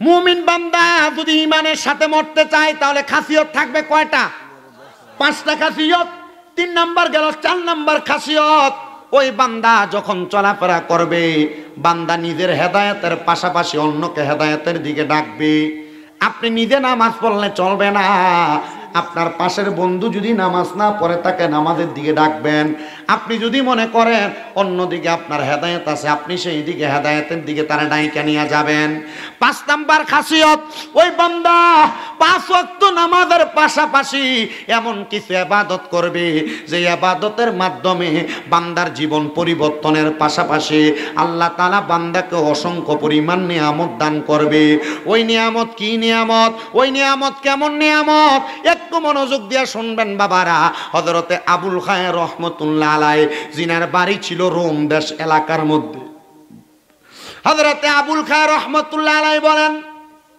আমি আল্লাহকে ভয় করতে যা দেখলাম আমি যেই দিকে খাবারের জন্য হাত বাড়াই সব জায়গায় হারাম খাবার বালা কোনো খানা এই আয়াত উনি তেলাওয়াত করছেন। হুজ্জাতুল্লাহিল আলামিন ওই কিতাবের 2য় খণ্ডের 122 নম্বর পৃষ্ঠায় আল্লামা আবুল খায়ের রহমতুল্লাহ আলাইহির কারগুজারিটা লেখাম। উনি বলেন, আমি আল্লাহকে ভয় করতে যা যেই দিকে খাবারের জন্য হাত বাড়াই আমি দেখি ওই দিকে কোনো বালাখানা নাই। আমি চিন্তা করলাম, আমি যেই খাবার খাবো এই খাবারটা পেটে নেওয়ার পর এ খাবার যদি হারাম খাবার হয়, এ খাবার থেকে যেই রক্তের কণিকা তৈরি হবে, রক্তের ফোঁটা তৈরি হবে, এই রক্ত শরীরের প্রত্যেকটা অঙ্গে অঙ্গে দৌড়াদৌড়ি করবে, তখন আমার পুরাটা শরীরের মধ্যে হারাম খাবারে যুক্ত হয়ে যাবে। তো আমি খাবার পাবো কোন জায়গায় যদি আমি ভালো কোনো খাবার না পাই? গেলাম আমাদের এলাকার প্রখ্যাত উলামায়ে কেরামের ঘরের মধ্যে, মানে যিনি রোমের বড় মসজিদের খতিবে মুকাররম, ওনার ঘরের মধ্যে খাবার ভক্ষণ করব। দেখলাম উনি বাইতুল মাল থেকে আমাকে খানা দেয়। ওই বাইতুল মালের মধ্যে একজন এতিমের সম্পদ দিয়া বাইতুল মালের খাবারগুলা ভরপুর মিক্স হয়ে গেছে। ওই ইমামের ঘরের মধ্যেও ভালো কোনো খানা নাই, পবিত্র কোনো খানা নাই।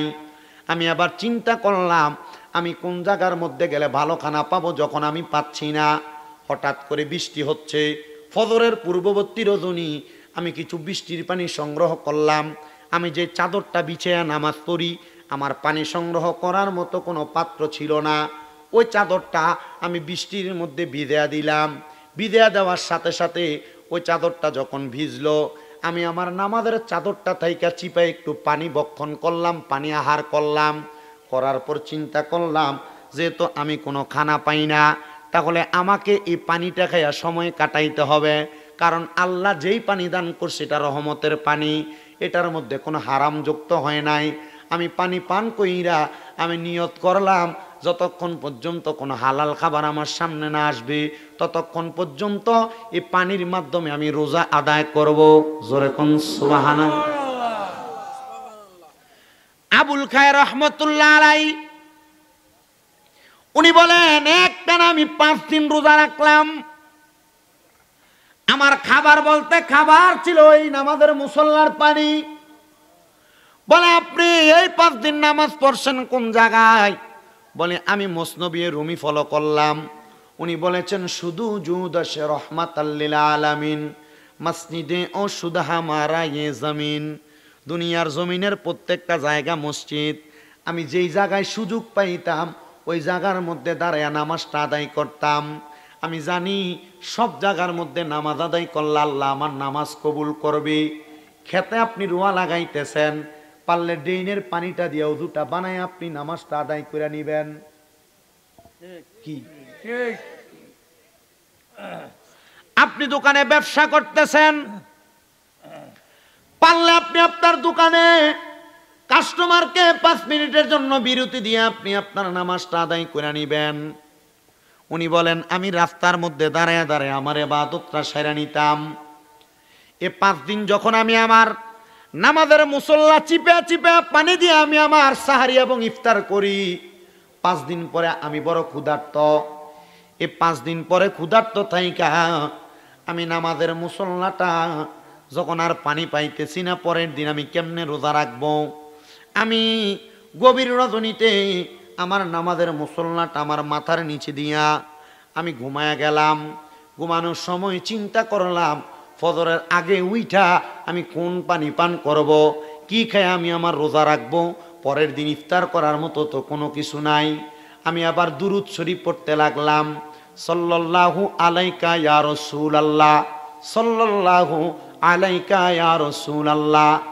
আমি যখন দুরূদ শরীফ পড়লাম, পড়তে পড়তে আমার ডান হাতটা আমার ডান গালের নিচে দিয়া পা গুলা পাকা কইরা আমি ঘুমায়া গেলাম।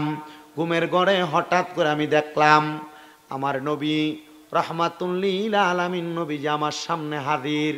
কিন্তু আমার নবীর ডাইনে হযরতে সিদ্দিক আকবর রাদিয়াল্লাহু তাআলা আনহু, মানে হযরতে আবু বকর সিদ্দিক রাদিয়াল্লাহু তাআলা আনহু।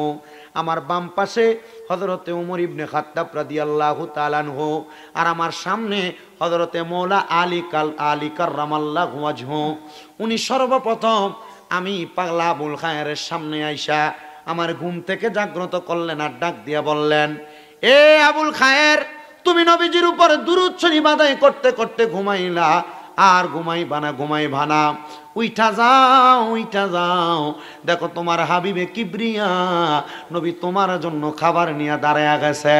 পাগলা কয়, আমি ঘুমের ঘরে স্বপ্নের মধ্যে এমন অবস্থাটা দেখলাম। ও বন্ধু, এই ব্যক্তি ঘুমের ঘরে এমন স্বপ্ন দেখা তিনি বলেন, আমি যখন ঘুম থেকে জাগ্রত হইলাম, দেখলাম আমার রহমাতুল্লিল আলামিন নবী আমার সামনে দাঁড়ানো, আমার নবী রহমতের নবী আমার সামনে দাঁড়ানো। নবীজির হাত মোবারক থেকে নবীজি আমাকে একটা রুটি প্রদান করলেন। আমি ওই রুটিটা আমার হাতের মধ্যে নিয়ে নবীর কপাল মোবারকের মধ্যে একটা চুম্বন করলাম, আর আমি আমার মুখ দ্বারা ওই রুটিটা আল্লাহর হাবিবের সামনে কামড়ে খাইতেছি। আমি অর্ধেক রুটি খাওয়ার পর পরবর্তী সময় আমার ঘুমটা ভাঙ্গা গেছে। এ মুসলমান, উনি বলেন আমি ঘুম ভাঙ্গার পরে দেখলাম অর্ধেক রুটি আমি খাইছি আর অর্ধেক রুটি আমার হাতের মধ্যে আছে। লোকটা তো স্বপ্নেই দেখেছিল। আবুল কায়ের রহমতুল্লাহ আলাইহি বলেন, আমি এই আদাটা রুটি পাইয়া আমি বড় আনন্দিত হইলাম। আমি চিন্তা করলাম, আদা রুটি খাইয়া আমার সাহারি হয়ে গেছে, সারাদিন আমার চলবে, আর আদাটা রুটি দিয়ে আমি পরের দিন ইফতারটা করব। হযরতে আবুল খায়ের রহমতুল্লাহ আলাইহি বলেন, এবার আমি মদিনা শরীফের একটা অংশের একটা কর্নারের মধ্যে বসা, আল্লাহর হাবিব সাল্লাল্লাহু আলাইহি সাল্লামের দরবারে। মদিনা শরীফ যারা গেছেন আপনারা হয়তো জানেন, মদিনা শরীফের এই প্রান্তে ওই প্রান্তে বিভিন্ন জায়গায় ওলামায়ে কেরাম বসে বসে বয়ান করেন। উনি বলেন, আমি আমার এই কথাটার একটা সারমর্ম জানতে চাইলাম। একজন আলেম আমাকে বলেছে, তুমি যে গত 5 দিন অন্য কোনো মানুষের খাবারের দিকে লোভ করো নাই, আমার আল্লাহ তাআলা তুমি বান্দাকে নবীজির মাধ্যমে একটা হালাল খাবার নবীজির হাত মুবারক দ্বারা তোমাকে দান করেছে।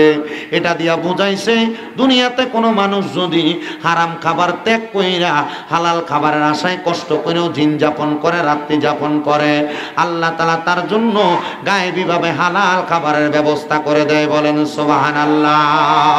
ওরে জনম জনম যদি গাহি তোমার প্রশংসা শেষ হবে নাহি, জনম জনম যদি গাহি তোমার প্রশংসা শেষ হবে নাহি। দয়া কর মায়া কর, দয়া কর মায়া কর, ওগো দয়াময় তুমি রহমান, তুমি মেহেরবান। অন্ধ গাহে না শুধু তোমারি গুণগান, ভুলেও ভুলে না তব শান। তুমি রহমান, তুমি মেহেরবান। কখনো তোমাকে যদি ভুলি, হেদায়াতের আলো দিয়ে নিও কাছে তোলি। দয়া করে ঠাই দিও, দয়া করে ঠাই দিও, ওগো দয়াময় তুমি রহমান, তুমি মেহেরবান। ও আমার হুমনা আলিপুরের বাবারা, মনে রাখবেন হালাল ভাবে চলতে গেলে কষ্ট হবে, কিন্তু ওই বান্দাটারে কষ্ট থেকে উদ্ধার করে একজন, বলেন তিনি কে? ও মুসলমান, আল্লাহ তাআলা শুধু কষ্ট থেকে উদ্ধার করে না, আপনাদেরকে আমি আরেকটা আল্লাহর নেককার বান্দার ওয়াকিয়া কারগুজারি শোনায়া দেই, দেখবেন আপনার কলিজাটা ঠান্ডা হবে। স্পেনের মধ্যে একজন আল্লাহর নেককার বান্দা মুজাক্কির রহমাতুল্লাহ আলাইহি, তিনি বলেন আমার সন্তানকে স্পেনের মহারাজা তার কারখানার মধ্যে, তার কারাগারের মধ্যে বন্দী করে রাখছে। আমি আমার আল্লাহর কাছে কান্নাকাটি করতেছি, ওগো আল্লাহ, একটা একটাই মাত্র সন্তান, তার মা মারা গেছে, আমি তারে বড় কষ্ট করে মানুষ করছি, কিন্তু স্পেনের বাদশা তার কারাগারের মধ্যে আমার সন্তানটাকে বন্দি করে রাখছে। বলতে আমার সন্তানটাকে যদি তার কারাগার থেকে ছাড়াইতে হয় তাহলে নাকি আমি তার 200 টাকা স্পেনের টাকা দেওয়া লাগবে। আমার কাছে তো 200 টাকা দূরের কথা, 2টা ফাইও নাই আমি স্পেনের বাদশাকে দেওয়ার মতো। আল্লাহ গো, আমার আপনার কাছে অন্য কোনো চাওয়া নাই, আপনি আপনার হাবিবে কিবরিয়ার উসিলায় আমার মনের আশাটা পূরণ করেন, আমার সন্তানটারে আমার কাছে ফিরিয়ে দেন। মনে রাখবেন, কোন মা বাবার সন্তান যদি বিপদের মধ্যে পড়ে যায়, ওই মা বাবা সন্তানের জন্য বড় বড় আফসোস করে। যদিও দেখেন আপনার চোখের সামনে আপনার মা বাবা আপনারে ভালোবাসে না, মনে হয় মা বাবা মাঝে মাঝে আপনারে ধমক দেয়, আর এই ধমকটা আপনার কত উপকারে আসে সন্তান আপনি বুঝতে পারেন না, আপনি জানতে পারেন না। একটা কথা সব সময় মনে রাখবেন, এই মা বাবা দুনিয়াতে যেমন আচরণ করুক না কেন, একটা সন্তানের জন্য বড় রহমত, একটা সন্তানের জন্য বড় নিয়ামত। মুজাক্কির রহমতুল্লাহ আলাইহি বলেন, আমি আল্লাহর ইবাদতের মধ্যে মগ্ন, আমার সন্তানকে স্পেনের বাদশা কেন বন্দি কারখানার মধ্যে রাখছে আমি একদিনও তারা জিজ্ঞাসা করি নাই। আমি যা সেনাপতি আমার সামনে আইসা দাঁড়াইছে, দাঁড়ায় কই, এরে মুজাক্কির কই যাও, তোমার যাওয়ার কারণটা আমার কাছে বইলা দিয়া যাও। তিনি বলে, এ বাদশার সেনাপতি, আমি যাইতেছি রহমাতুল লিল আলামিন নবীর দরবারে। বলে কেন? রহমতের নবীর দরবারে সালাম দিব আর বলবো, ইয়া রাসূলুল্লাহ, আমার সন্তান কোনো অন্যায় করছে কিনা জানি না, কেন স্পেনের বাদশা আমার সন্তানটারে আটকে রাখছে। ইয়া রাসূলুল্লাহ, আপনি আমার আল্লাহর কাছে একটা ফরিয়াদ জানায়া দেন, আল্লাহ যেন আমার কলিজার টুকরা সন্তানটারে সেখান থেকে উদ্ধার করে দেয়। সেনাপতি বলেন, আমি আবার ওনাকে বললাম, আপনি মদিনায় কেন যাইবেন? যেই কোনো জায়গা থেকে রাসূলে পাককে সালাম দিলে রাসূলে পাক তার কথাটা শুনতে পায় এবং আমার আল্লাহ তাআলা তার দোয়াটা কবুল করে নেয়। তো এত কষ্ট করে কেন আপনি স্পেন থেকে আপনি মদিনা পর্যন্ত যাবেন, মক্কা পর্যন্ত যাবেন? তিনি বলেন, না, আমি কষ্ট করে মক্কা মদিনার উদ্দেশ্যে রওনা করেছি। আমি জানি যে কোনো জায়গায় বৈশা রাসূলে পাককে সালাম দিলে কবুল করে, আমি জানি যে কোনো জায়গা তাইকা আল্লাহর কাছে দোয়া করলে দোয়া কবুল করে, তবু আমি কষ্ট কইরা মক্কা মদিনাতে যাইতেছি। উনি বলেন, আমি মদিনা উদ্দেশ্যে যাইয়া মদিনা শরীফে প্রবেশ কইরা বাবু সালাম দরজা দিয়া রাসূলে পাকের রওজা মুবারকের মধ্যে সালাম দিলাম, তারপরে হযরত আবু বকর সিদ্দিককে সালাম দিলাম, তারপরে হযরত ওমর ইবনে খাত্তাব রাদিয়াল্লাহু তাআলা করে আমি সালাম দিলাম। দেওয়ার পরে আমি চিন্তা করলাম, এত দূর কষ্ট করে আমি হাইটা স্পেন থেকে আমি মদিনা পর্যন্ত আগমন করলাম, আমার একটু আরাম করা দরকার, রেস্ট করা দরকার। মদিনায় যারা গেছে আমিও দেখছি অনেক পাকিস্তানিরা পাকিস্তান থেকে মক্কা মদিনা আসে, আসার পরে এরা হোটেল নেয় না, এরা মদিনা শরীফের বিভিন্ন পিলারের গোড়ায় শুয়ে থাকে। কেন জানেন? এরা চিন্তা করে, আমি কেন ঘুমাইবার লেগে আইছি? মদিনা শরীফের ভিতরে 1 রাকাত নামাজ পড়লে 50,000 রাকাতের সওয়াব। সুবহানাল্লাহ কন্না মিয়া। আর বাঙালিরা মদিনা শরীফ যখন যায় এদেরকে নিয়ে মুআল্লিমরা ওই নিয়ে রাখে বেলাল মসজিদের কাছে, যেখান থেকে মনে করেন আজানের মিনিমাম আধা ঘন্টা আগে রওনা দেওয়া লাগে। আধা ঘন্টা আগে রওনা দিলে এরপর আগে মসজিদে জামাত হয় না, বুঝছেন? মক্কা শরীফের মধ্যে বাংলাদেশের হুজুররা, বাংলাদেশের যে হাজিরা, এরা নিয়ে ইব্রাহিম খলিল মেসালা এখান থেকে আজানের মিনিমাম একবার 15 মিনিট আগে রওনা দেওয়া লাগে, এরপরে হাইটটা আইয়া এরপরে মসজিদে নামাজ ধরা লাগে। তাও ভিতরে নামাজ পড়তে পারে না, মসজিদের ভিতরে না, হারামে নামাজ পড়তে পারে না, অনেকে রাস্তার ভিতরে দাঁড়ায় নামাজ, বহুত সময় লাগে, ঠিক কিনা? তো পাকিস্তানিরা আর হোটেল নেয় না, এরা মসজিদে নববীর এই জায়গায় ঘুমায়। ওই পাকিস্তানিরা বিভিন্ন জায়গায় ঘুমায়। ওই স্পেনের মুজাক্কির নামক আল্লাহর নেককার বান্দা, তিনি বলেন, আমিও মদিনা শরীফের পাশে বাবি জিব্রাইল নামক একটা জায়গা দক্ষিণ অংশে অবস্থিত, জান্নাতুল বাকি এবং মদিনা শরীফের মাঝখানে। সুবহানাল্লাহ কন্যা। জান্নাতুল বাকি এত সুন্দর জায়গা, যেখানে 10,000-এর উপরে সাহাবায়ে কেরাম শুয়ে রইছে মদিনা শরীফের পাশে, ওই বেটারা আপনাদের ক্ষেত পাথরের মালিক, আপনাদের জায়গা সম্পত্তির মালিক, ফুতেরে দিয়া যাইবেন, এ ফুতে জায়গা সম্পদ অপব্যবহার করব। এ বেডিরা 5-4 বড়ি 4 বড়ি 3 বড়ি স্বর্ণের মালিক, বেচো তাড়াতাড়ি 1 বড়ি বেচো, বেচা জামাইয়ের হাতে টিয়াটা দিয়া কো তাড়াতাড়ি তোমার যেন মক্কা মদিনা ফাড়ায়। ওই জান্নাতুল বাকির মধ্যে কোনো মানুষ যদি ফজরের নামাজ পড়া প্রবেশ করে রে মুসলমান, জান্নাতুল বাকির একটা গুরান দিয়া আওয়ার সময় এমন একটা বাতাস গায়ের মধ্যে লাগে, উহুদ পাহাড়ের মাঝখান দিয়ে ওই বাতাসটা গায়ে লাগে। বাতাসটা গায়ে আইসা লাগলে মনে হয় শরীরের মধ্যে কোনো ক্লান্তি থাকে না, হাঁটবেন পায়ের মধ্যে কষ্ট হবে, কিন্তু জান্নাতুল বাকির বাতাসটা গায়ে লাগলে শরীরটা ঠান্ডা হয়ে যায়গা। ওই জায়গা থেকে রুমে যায় যখন একটু শোয় মানুষের ঘুম টেমনে লাইগা যায়। আরে বাংলাদেশে কত মানুষ ঘুমাইবার লাইগা ট্যাবলেটটা যখন খায়, ট্যাবলেটটা খাইলে কত কষ্ট করে ঘুমায়, আরে আরামে ঘুমার লাগা দামি একটা ম্যাট্রেস কিনে 12-15 হাজার টাকা দিয়া আরামে ঘুমাইবার লাগা ফাঙ্কা দিয়া হয় না, তাড়াতাড়ি এসি লাগাই বাড়ির মধ্যে। মদিনা শরীফ যাও, মদিনা শরীফ যাও, মক্কা শরীফ যাও, মক্কা মদিনার দর্শনীয় স্থানগুলা জিয়ারত করো, কইরা ইয়া রুমে ঢুকলে দেখবা অটোমেটিক ঘুম লাইগা জায়গা। স্পেনের মুজাক্কির নামক আল্লাহর বান্দা বলে, আমি মদিনা শরীফ থেকে বাবে জিব্রাইল দিয়া দিক দিয়া দরজা দিয়া নবীজির কাছে হযরত জিব্রাইল আলাইহিস সালাতু ওয়াস সালাম আসতেন। ওই দরজা দিয়ে আমি বাহির হইয়া মদিনা শরীফের একবারে বাহিরের একটা অংশের মধ্যে আমি পাহাড়ের সাথে হেলান দিয়ে একটু ঘুমাইছি। এমন টাইমে দেখলাম আল্লাহর হাবিব আমার ঘুমের ঘরে হাজির হয়ে গেছে। ছেলে আটকাইছি স্পেনের বাদশা, আইসে বিচার দিত নবীর দরবারে। সুবহানাল্লাহ। কোন জায়গায় বিচার দিত আসছে? নবীর দরবারে। কিন্তু মদিনা শরীফ যাইলে দেখবেন নবীজি রওজার দিকে ফিরা ফিরা দোয়া করতে দেয় না। সৌদি আরবের কিন্তু মতো আছে, এরা এখানে কি আছে? হ্যাঁ, মক্কার দিকে তাকাও, কিও মনে করেন মক্কা পশ্চিম দিক কোনটা? এটা পশ্চিম না? আমার কাছে লাগতেছে এটা পশ্চিম। আচ্ছা, আমি যদি পূব দিকে ফিরা দোয়া করি আল্লাহ কবুল করতো না? এ কথা কই না, করবনি? দক্ষিণ দিকে ফিরা করলে, উত্তর দিকে ফিরা করলে, তো এরা যে মানুষের কয় যে এইদিকে কি তা কেবলার দিকে ফির,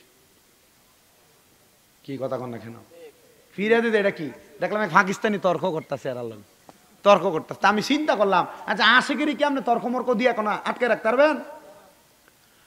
আমি দেখছি দুই কওমি হুজুর, কোন হুজুর? কওমি হুজুর রাসূলের পাকের রওজার দিকে ফিরা ফিরা দোয়া করতেছে। দোয়া করার সময় সৈদি মুতোয়ারা তারারে ফিরিয়ে দেয়। এরা মুতোয়ার লগে ঘাউরামি কইরা রাসূলের পাকের রওজার দিকে ফিরা ফিরেই দোয়া করতেছে। কারণ আমরা জানি আমরা রাসূলের কাছে চাই না, আমরা চাই কার কাছে? কওমির যারা ভালো ভালো বড় বড় আলেম এরাও জানে রাসূলে পাক রহমাতুল লিল আলামিন নবীর উসিলা দিয়া দোয়া করলে দোয়া কবুল হয়। বাবারে, ওনাদের সাথে আমাদের আকীদাগত দ্বন্দ্ব থাকলেও এলেমের সাথে কোনো দ্বন্দ্ব, এলেমের সাথে কি দ্বন্দ্ব আছে? আমরা যেই কোরআন পড়ি ওনারা সেই কোরআন পড়ে, আমরা যে হাদিস পড়ি ওনারা সে হাদিস পড়ে। একই হাদিসে নবীজির মুহাব্বত তাদের অন্তরে আছে, আমাদের অন্তরেও আছে। আকীদার গরমিল এটা নিয়ে আপনারা কোনোদিন তর্কে লিপ্ত হয়েন না। তারা তাদেরটা করতে দিবেন, আপনি আপনারটা করবেন। মুহাব্বত যার অন্তরের মধ্যে থাকবে সেই তো নবীজি রহমাতুল লিল আলামিন নবীর উসিলা দিয়া দোয়া করবে। আমি এবার তাদের জন্য দাঁড়াইলাম। এরা আসার পরে জিগাইলাম বাড়ি কই? কই জামালপুর শেরপুরে। জিজ্ঞাসা করলাম, ও হুজুর চাইলেন কি নবীর কাছে? কয় না, আমরা চাইলাম রহমাতুল লিল আলামিন নবীর দিকে ফিরা ফিরা আল্লাহর কাছে। বলছি, আল্লাহ গো, আমরার দোয়া আপনার হাবিবের উসিলায় মাফ করে দেন। এমন ভাবে কানছে নাকের যে হিঙ্গুর এগুলা পর্যন্ত বাড়িয়া বাড়িয়া পড়তাছে। আমি বুঝলাম এটার আশা হইল রাসূলের পাকের উসিলা দিয়া দোয়া করা। স্পেনের ওই মুজাক্কির লোকটা কয়, আমি আল্লাহর নবীর কাছে চাইতে চাইতে আমি পাহাড়টার লগে হেলান দিয়া কামতে কামতে একটু কান্না করতে করতে অনেক মানুষ বেহুশ হয়ে থাকে না, আমি বেহুশ হইয়া পইরা রইলাম। আমি দেখলাম আল্লাহর হাবিব আমি মুজাক্কিরের সামনে দাঁড়ায়া গেছে। ইয়া রাসূলুল্লাহ, নবী আপনার পাগল আপনার রওজা মুবারকের সামনে আসছে গো নবী। আমার মনের কষ্টটা আপনার কাছে বলছি। নবী, আমার ছেলেটারে অপরাধ করে নাই, তবু স্পেনের বাদশা আটকে রাখছে। আমার নবীজি রহমতের নবী ওই মুজাক্কিরের ডাক দিয়া কইরে, মুজাক্কির যা, তুই তোর বাড়িতে চইলা যা, দেখবি স্পেনের বাদশা তোর ছেলেরে ছাইরা দিছে। মুজাক্কির বলে, আমি ঘুমের ঘরে নবীজির দিদার মুবারক পাইলাম। হুজ্জাতুল্লাহিল আলামিন কিতাবের মধ্যে একই পৃষ্ঠার মধ্যে বাম দিকে এবং ডাইন দিকে দুইটা ঘটনা উল্লেখ করা। উনি বলেন আমি হাঁটতে হাঁটতে আবার আমি স্পেনের উদ্দেশ্যে রওনা করলাম। আমি যাইয়া দেখলাম আমার সন্তান আমার জন্য খাবার পাকাইতেছে। সন্তানকে জিজ্ঞাসা করলাম, এ আব্বা খানা পাকাও কার জন্য?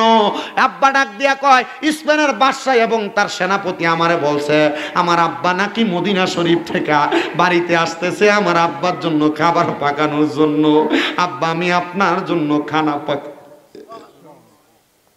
বলে খানা খাওয়াইস পরে রে। স্পেনের বাদশা এবং সেনাপতি কেমনে জানলো আমি আব্বা মদিনা তাইকে স্পেন আসতেছি? চল তাড়াতাড়ি বাদশার কাছে যাই। স্পেনের বাদশা এবং সেনাপতিরে ডাক দিয়া কয়ে, বাদশা সেনাপতি তোমরা কেমনে জানলা আমি মদিনা শরীফ থেকে এখনই এই মুহূর্তে বাড়িতে আসবো? আমার ফুতেরে কইছো খানা রানবার লাইগা। ওই সেনাপতি ডাক দিয়া কয়, এ আল্লাহর বান্দারে তুমি কত মর্যাদাবান কত সম্মানিত। আমরা রাত্রবেলা ঘুমানোর পরে ঘুমের ঘরে দেখলাম রাহমাতুল্লিল আলামিন নবী আইসা আমরারে ঘুমের ঘরে বলতেছে, এই স্পেনের বাদশা এবং সেনাপতি দুইজন কি অন্যায় করলি? আল্লাহর একজন খাস বান্দার সন্তানরে আটকায়া তার ইবাদতের মধ্যে বিঘ্নতা ঘটাইলি। সে আমি রসুলে পাকের রওজার সামনে দাঁড়ায় দাঁড়ায় তোরার নামে বিচার দেয়, রসুলে পাকের রওজার সামনে দাঁড়ায় দাঁড়ায় তোরার নামে নালিশ দেয়। তাড়াতাড়ি তার সন্তানকে ছেড়ে দে, তার অন্তরের মায়াটা তাড়াতাড়ি কাটাইয়া দে, সন্তানগুলা ছাইরা দে। আগামীকালকে জোহরের নামাজের পূর্ববর্তী সময় যেন আমার পাগলাটা এসে তার সন্তানদের লাগ পায়, তার সন্তানটারে তার ঘরের মধ্যে পায়। এই জন্য না তোমরা ছাইরা দিছি।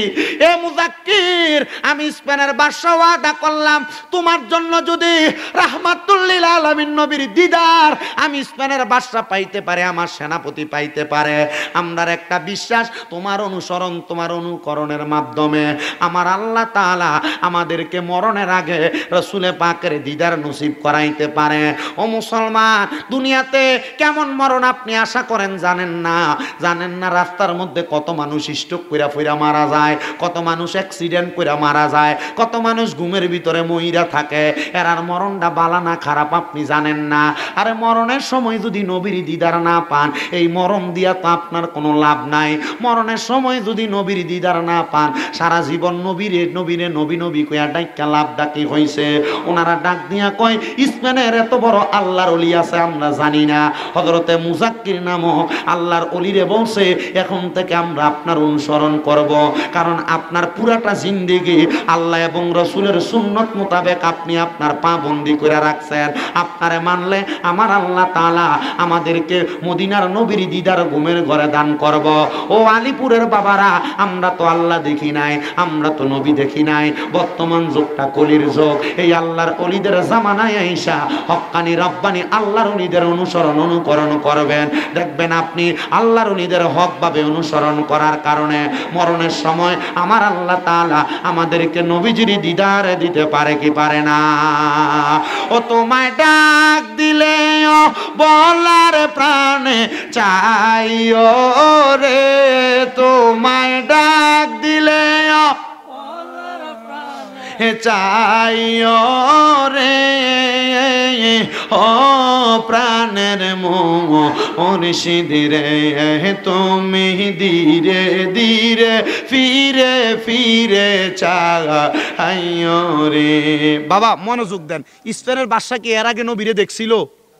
সেনাপতি দেখছিল? কিন্তু আল্লাহর ওলিটা নবীজির রওজায় বিচার দেওয়ার কারণে নবী ঘুমের ঘরে স্বপ্নে স্পেনের বাদশারে আর সেনাপতিরে কইছে, এই ফাগলা আশেকে রসুল আমার বন্ধুর তাড়াতাড়ি ছেলেটারে ছাইরা দে, কারণ এই ব্যক্তি নবীজির এমন ইবাদত করছে, নবীজির এমন অনুসরণ করছে, নবীজি তার ছেলের ব্যাপারে বাদশার কাছে ঘুমের ঘরে স্বপ্নে সুপারিশ করে। তাহলে আমরা যদি আল্লাহর ওলিদেরকে অনুসরণ কইরা, ওলিটা কেমন হওয়া লাগবো? হক্কানি রব্বানি সলিহীন, যার আমল দেখলে ভাল লাগে, যার ইবাদত দেখলে ভাল লাগে, এমন আল্লাহর ওলিদের অনুসরণ কইরা যদি আমরা কই আল্লাহ তোমার এই বন্ধুটার উসিলায় আমরা মরণের সময় নবী দিদার দাও, আল্লাহ দিতে পারে না? কথা কোন না কেন দিতে পারে না? তো একটু মুহাব্বতে বলেন, তোমায় ডাক দিলে বলার প্রাণে চাইও রে, তোমায় ডাক দিলে চাইও রে, ও প্রাণের মুর্শিদ রে তুমি ধীরে ধীরে ফিরে ফিরে চাহিও রে তুমি ধীরে ধীরে ফিরে ফিরে চাহিও রে আম পাতায় জাম পাতায় কত পানি ঝরে শেষ বিদায়ের গোসল দিব বরই পাতার জলে হায়রে আম পাতায় জাম পাতায় কত পানি ঝরে শেষ বিদায়ের গোসল দিব বরই পাতার জলে সেই দিন কিন্তু নূরের নবী আইব রে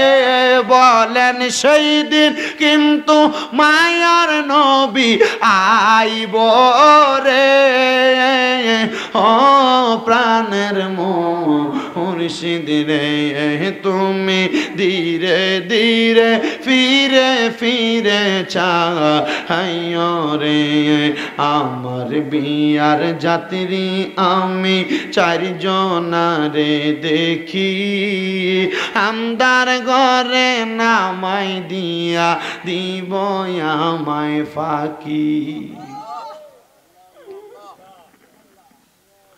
মরণের সময় খাটটা চারজন কান্দে নিয়া কবরে নামায়া দিব রে ওই কবরের মধ্যে আলো বাতাস কিছু থাকবে না আশেকটা ডাক দিয়া কয়া আমার বিয়ার যাত্রী আমি চারজনারে দেখি আমদার ঘরে নামাই দিয়া দিব আমায় ফাঁকি ওই কবরে নূরের নবী আইব রে বলেন ওই কবরে নূরের নবী আইব রে ও পানের মুর্শিদ রে তুমি ধীরে ধীরে ফিরে ফিরে চাহিও রে চাঁদের রাইতে আইস গো মুর্শিদ চাঁদের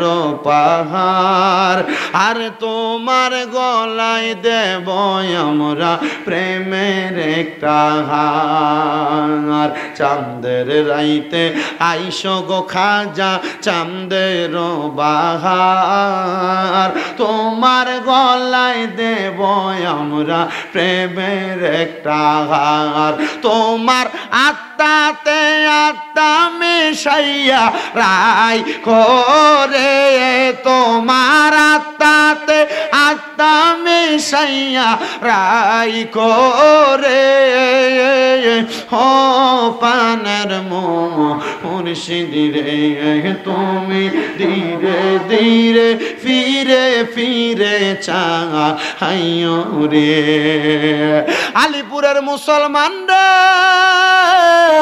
ওই দুইটা ওয়াকিয়া থেকে কি বুঝলা মরার সময় যদি দুনিয়ার জমিন থেকে আল্লাহর ওলিদের অনুসরণ কইরা মরতে পারো মরার সময় নবীজির দিদার পাইবা নবীজির পক্ষ থেকে সাহায্য পাইবা আয়াতে কারিমার শেষ করে দিচ্ছি আল্লাহ তাআলা বলেন ওয়াল তানজুর তোমাদের প্রত্যেকের তাকানো উচিত নাফসুম্মা কদ্দামাত লিগত তোমাদের পূর্ববর্তীদের দিকে তারা আগে তাদের জন্য কি প্রেরণ করেছে আমাদের পূর্ববর্তী অনেক মানুষ কবরে চলে গেছে পূর্ববর্তী এখানে বোঝাইছেন নমরুদ এবং ফেরাউনের কথা এই পূর্ববর্তী বোঝাইছেন বনি ইসরাইলের মানুষের কথা তারা দুনিয়াতে ভালো কাজ কইরা যায় নাই কবরে যাওয়ার পর যারা কঠিন অবস্থার মধ্যে আছে যদি আমরা ভালো কাজ কইরা কবরে যাই তাহলে আমরা শান্তিতে থাকবো আরামে থাকবো আল্লাহ তাআলা ঘোষণা করে বান্দা তোমরা যদি কবরের মধ্যে ভালো থাকতে চাও সুন্দর থাকতে চাও তাহলে তোমাদের জন্য আল্লাহ তাআলা নির্ধারণ করে রেখেছে কানাত লাহুম জান্নাতুল ফিরদাউসি নুজুলা আল্লাহ তাআলা তোমাদের জন্য জান্নাতুল ফিরদাউসের মতো সুন্দর নিয়ামত দান করেছে আজকে নজুর বাড়িতে মরহুম তোতা মিয়ার স্মরণে ওনার স্ত্রীর অনুমতি ক্রমে ওনার সন্তানেরা প্রবাসী এবং বাংলাদেশি যারা আছেন ওনার নাতি ইয়াসিন আহমদ তাহিরি সহ এত সুন্দর মাহফিলের ইন্তজাম করেছে।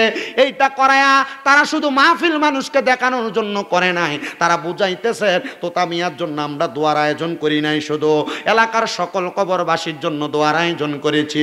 এই মাহফিলের মাধ্যমে তারা বুঝাইতেছে ও এলাকার মানুষ, আমরা যেমন ভাবে দোয়া করতেছি তোমরা তোমাদের মরহুম আত্মীয় স্বজনের জন্য তেমন ভাবে দোয়া করো।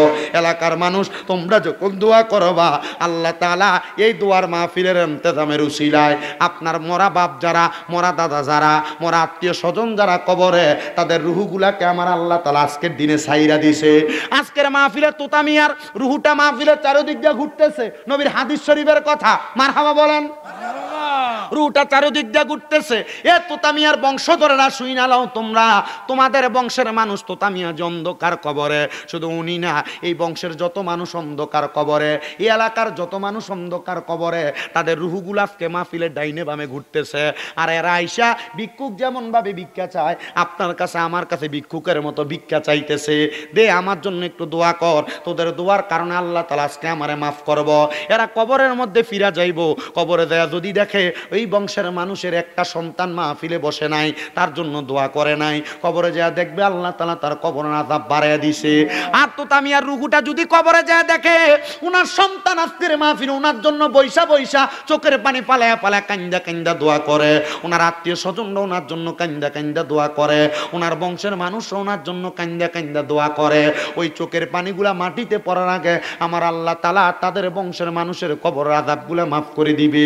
আপনারা যারা এই মাহফিলের মধ্যে বসেছেন, অনেকের মা নাই, অনেকের বাবা নাই, অনেকের দাদা দাদি আত্মীয় স্বজন অন্ধকার কবরে, আপনারা চিন্তা করবেন না, যদিও মাহফিলের তাবারুকটা সাধারণ একটা খিচুড়ি করা হয়েছে, যদিও মাহফিলের তাবারুকটা বিরিয়ানি করা হইতো, যদি দামি কোনো হোটেলের খানা দেওয়া হইতো, এ খানা আপনাদের জন্য নিয়ামত, এটা আপনাদের জন্য খানা হইতে পারে, এই খানা খাইয়া আপনারা পেট পুরাইতে পারেন, কিন্তু আপনারা যে মুনাজাত কইরা দোয়া করবেন, চোখের পানি ফালায়া কানবেন, এই চোখের পানিগুলা কবরবাসীদের জন্য কত বড় নিয়ামত, কবরবাসীদের জন্য কত বড় নিয়ামত কি আপনারা জানেন? আল্লাহর নবী রহমাতুল লিল আলামিন নবী বলে, একটা দুনিয়ার মানুষের দোয়াটা কবরবাসীর জন্য এত বড় নিয়ামত। মাঝ সমুদ্রের মধ্যে যদি একটা মানুষকে স্টলার স্টিমার থেকে ফালাইয়া দেওয়া হয়, নৌকা থেকে ফালাইয়া দেওয়া হয়, ওই মানুষটা হাবুডুবু খায় মারা যাবে এমন অবস্থা হয়ে যায়। হঠাৎ করে ওই মানুষটাকে একটা নৌকা এসে উদ্ধার করলে ওই মানুষটা যত খুশি হয়ে যায়, একটা কবরবাসীর জন্য এলাকার কোনো মানুষ দোয়া করলে ওই কবরবাসী তার চাইতে বেশি খুশি হয়ে যায়। আপনাদের যাদের মা কবরে, আপনাদের যাদের বাবা কবরে, আপনারা মা বাবারে খাওয়াইতে পারেন না, মা বাপরে টাকা পয়সা দিতে পারেন না, আম্মা আব্বা বেঁচে থাকতে 1 কেজি ফল কিনা খাওয়াইতে পারেন নাই, আম্মা আব্বা কবরে আসিল, আম্মা আব্বা দুনিয়াতে বেঁচে ছিল, দামি কোনো জামা কাপড় পরাইতে পারেন নাই, আপনার মা কবরে, বাবা কবরে, আপনার আম্মা আব্বার কবরে, এখন আপনি টাকার মালিক, টাকা পয়সা দিতে পারেন না, দিবেন কেমনে? আম্মা আব্বা কবরে শুয়ে রইছে, এখন আপনার কাছে একটা জিনিস আছে দেওয়ার জন্য, সেটা হলো দোয়া, আল্লাহর কাছে ক্ষমা প্রার্থনা করা। দোয়া করবেন, আল্লাহ আমার মা আমার বাবা যেন অন্ধকার কবরে, আল্লাহ আমার দাদা কবরে, দাদি কবরে, তোমার কাছে ক্ষমা প্রার্থনা করি গো আল্লাহ, আমার মারে মাফ করে দাও, আমার বাবারে মাফ করে দাও, আমার দাদা দাদিরে মাফ করে দাও। এবার আপনারা বলেন, আমাদের দোয়ার বরকতে আল্লাহ তাআলা আমাদের বংশের মানুষকে মাফ করতে পারে কি পারে না? পর্দার অন্তরালের আমার আম্মুজিরা গো, আপনাদের কদমে হাত দিয়ে বলি গো মা, আপনাদের অনেকের মা নাই, বিছানার মধ্যে মাথা লাগায় লাগায় কান্দেন, আপনাদের অনেকের বাবা নাই, বিছানার মধ্যে মাথা লাগায় লাগায় কান্দেন, দাদা দাদি নানা নানি কবরে মাথা লাগায় লাগায় কান্দেন। মা গো মা, এমন কান্না কাটি না কইরা, যখনই মার কথা মনে হইব, যখনই বাবার কথা মনে হইব, নামাজের মুসল্লাটা বিছাইয়া চোখের পানি সাইরা দিয়া দিয়া 2 রাকাত নামাজ পড়েন গো মা, দেখবেন আপনার নামাজের বরকতে আমার আল্লাহ তাআলা আপনার মা বাবারে মাফ করে দিবে। আমার পাশে যেই বয়স্ক 2 জন বাবা বসে আছে, এই 2 জন বাবা জানের বয়স তো হয়ে গেছে, একদিন ওনারা অন্ধকার কবরে চলে যাবে, আমি একদিন কবরে চলে যাব। আজকের মাহফিলের যিনি ব্যবস্থাপনা করেছেন ইয়াসিন আহমদ তাহিরি একদিন কবরে চলে যাবে। আজকের মাহফিলটা কইরা তারা এটাই বুঝাইতেছেন, আমরা আজকে আমাদের বংশের মুরব্বীদের জন্য দোয়া করি, আমরা যখন থাকবো না আমাদের বংশের ছোট ছোট ছেলেরা আমাদের জন্য দোয়া করবে। এ বাবারা, এ বন্ধুরা, যখনই আপনার কবরবাসী কোনো মানুষের কথা আপনার স্মরণ হয়ে যাবে, তখনই তাদের জন্য আল্লাহর কাছে খাস করে করে দোয়া করবেন। যখনই আপনার কবরের মানুষের কথা স্মরণ হয়ে যাবে, তখনই আমার আল্লাহ তাআলার কাছে খাস করে করে দোয়া করবেন। হযরতে খাজা ওসমান হারুনী রহমতুল্লাহ আলাইহি উনি বলেন, একদিন আমি কান্না করতেছিলাম, কান্না করা অবস্থায় আমি নামাজের সেজদারত অবস্থায় আমি দেখলাম আমার আব্বা জান আমার কাছে সেজদার মধ্যে আইসা খানা চাইতেছে, খানা। ওসমান হারুনী রহমতুল্লাহ আলাইহি বলে, আমার আব্বা যখন আমার কাছে খানা চায়, আমি চিন্তা করলাম আমার আব্বারে আমি কি খানা দিব। ওসমান হারুনী রহমতুল্লাহ আলাইহি বলেন, আমি আমার আব্বারে তো সেজদার মধ্যে খানা দিতে পারি নাই, আমি সেজদা থেকে মাথা উঠে নামাজ শেষ করলাম। নামাজ শেষ কইরা আমি ওসমান হারুনীর ভারতের দিল্লির বড় মসজিদের মধ্যে নামাজরত অবস্থায় ছিলাম। এমন টাইমে একজন আলেমের কাছে প্রশ্ন করলাম, বুজুর্গের কাছে প্রশ্ন করলাম, হুজুর আমি ওসমান হারুনী নামাজের সেজদায় ছিলাম, আমার নামাজটা বড় মনোমুগ্ধকর নামাজ ছিল। আমরা তো নামাজ পড়ি সেজদা দিছি খানার কথা মনে হয়, নামাজ পড়ি সেজদা দিছি টাকার কথা মনে হয়, নামাজ পড়ি সেজদা দিছি ব্যথার কথা মনে হয়, নামাজ পড়ি সেজদা দিছি পরিবারের টেনশনের কথা মনে হয়। ওসমান হারুনী কয়, আল্লাহর কসম আমি নামাজে যখন দাঁড়াইতাম আমার দুনিয়ার কোনো কিছুর কথা মনে থাকতো না, মনে থাকতো না। জোরে কোন সুবহানাল্লাহ। ওসমান হারুনী কয়, আমি দিল্লির বড় মসজিদে নামাজ পড়তেছি, আমি গুনাহগার ওই বড় মসজিদে নামাজ পড়ে আসছি। 2020 সালের শেষ অংশের মধ্যে আমি ওই মসজিদে নামাজ পড়েছি। ওসমান হারুনী রহমতুল্লাহ আলাইহি বলে, আমি নামাজ পড়া সাজদার মধ্যে অবনত আমি দেখতেছি আমার মৃত আব্বা জান আমার কাছে খানা চাইতাছে। আমি নামাজ শেষ করলাম, মাঝে মাঝে মৃত মা বাপ খানা চায় না, দেখবেন স্বপ্নে দেখবেন মা ইয়া খানা খোঁজে, বাপ ইয়া খানা খোঁজে, বা কইতাছে বাপরে আমি খুব কবরে কষ্টে আছি আমার একটু বাঁচা, বা মা বাবা এই কবরের ভিতরে আপনার বিভিন্ন কিছু দিয়ে সাবধান করে দিতেছে, বা ঘুমের ভিতরে মারতেছে, এমন দেখেন অনেকে। এগুলা মনে করবেন যদি এমন স্বপ্ন দেখেন। ইবনে সিরিনের স্বপ্নের তাবির কিতাবের ভিতরে দেখলাম, যখন কোনো কবরবাসী কষ্টে থাকে তখন আইসা তার আত্মীয় স্বজনরা দেখা দেয়, আর এমন ব্যক্তিরে দেখা দেয় যে ব্যক্তিরে দেখা দিলে তার এই কষ্টটা সে বুঝবো। কথা কি বুঝতে পারছেন? মা বোন যারা পর্দার আড়ালে আছেন, মা মরলে, বাপ মরলে, দাদা দাদি মরলে স্বপ্নে দেখেন যে আপনার আত্মীয় স্বজন আপনারা দেখা দিতেছে, বুঝবেন তারা কবরে কষ্ট আছে, তখন তাদের নামের উপর একটু দান সৎকা করে দিবেন। আমি কিন্তু আপনার এই যে কোনো কালেকশন টালেকশন আসেনি, কোনো কিচ্ছু নাই, কিন্তু এটা কিন্তু তার বাড়ি মাহফিল, কোনো কালেকশন নাই, শুধু আপনাদেরকে বুঝাইতেছি। যদি দেখেন আপনার মা আপনার বাবা স্বপ্নে এসে আপনার সাক্ষাৎ দিছে, বা কেউ এলাকার কোনো বয়স্ক মানুষ, অনেক দেখবেন মনে করেন মারা গেছে আপনার পাশের বাড়ির লোক, স্বপ্ন দেখায় আপনারে, এমন হয় না? কেন জানেন? কারণ সে তার পরিবারের কাউরে স্বপ্ন দেখায় না, এমন একটা লোকের দেখায় যে ব্যক্তির দ্বারা তার উপকার হইব, সে দোয়া করব। হয় না এমন? আমরা এলাকার হুজুর আছে খুব বুজুর্গ মানুষ, আলেম মানুষ, ওনারে মাঝে মাঝে আমরা এলাকার হুজুরে স্বপ্ন দেখায়, এলাকার ময় মুরব্বীরা স্বপ্ন দেখায়। তো এবারটা কইয়া দে যে এরে তোর বাপের আমি স্বপ্ন দেখছি। একদিন আমরা এলাকার ফোনটা ফোনাই আছে না, হুজুরে দিকে, হুজুর আমরা যে 2 দিন পরে পরে কোন তোর বাপের আমি স্বপ্ন দেখছি। তা আপনারা এটা কইলে হেতারা আইয়া কয় যে হুজুর এক খতম কোরআন তেলাওয়াত করেন। আসলে কি আমরা কামাইল লেগে পড়েননি, কি লেগা?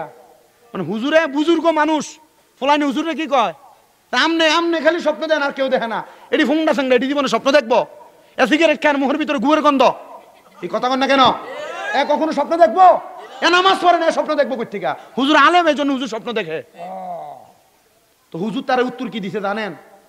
তুই যে আমার এই কথা কইলি বাবারে তুই বুঝোস না, এর লেগে কইছস, তুই জন্ম দিয়েছ এটাও আমি দেখছি, তোর বাপেরে আমি বড়াইতে মুক্ত হবে আমি এটাও দেখছি, তুই যে আমার কথাটা কইছস বাবা, এই এলাকার কত মানুষের কোরআন খতম পড়ছি, যারা আমারে খুশি হইয়া দিছে তার একটা লইছি, কিন্তু বহুত মানুষ আমারে কয় কোরআন শরীফ পড়ে দোয়া করতাম। এলাকার ভিতরে হিসাব করে দেখ 100-র ভিতরে 90 জন মানুষ আছে আমার তিয়া দেয় না, আমি তো তার বাপের কবরের সামনে দিয়ে কোরআন শরীফ পড়ি।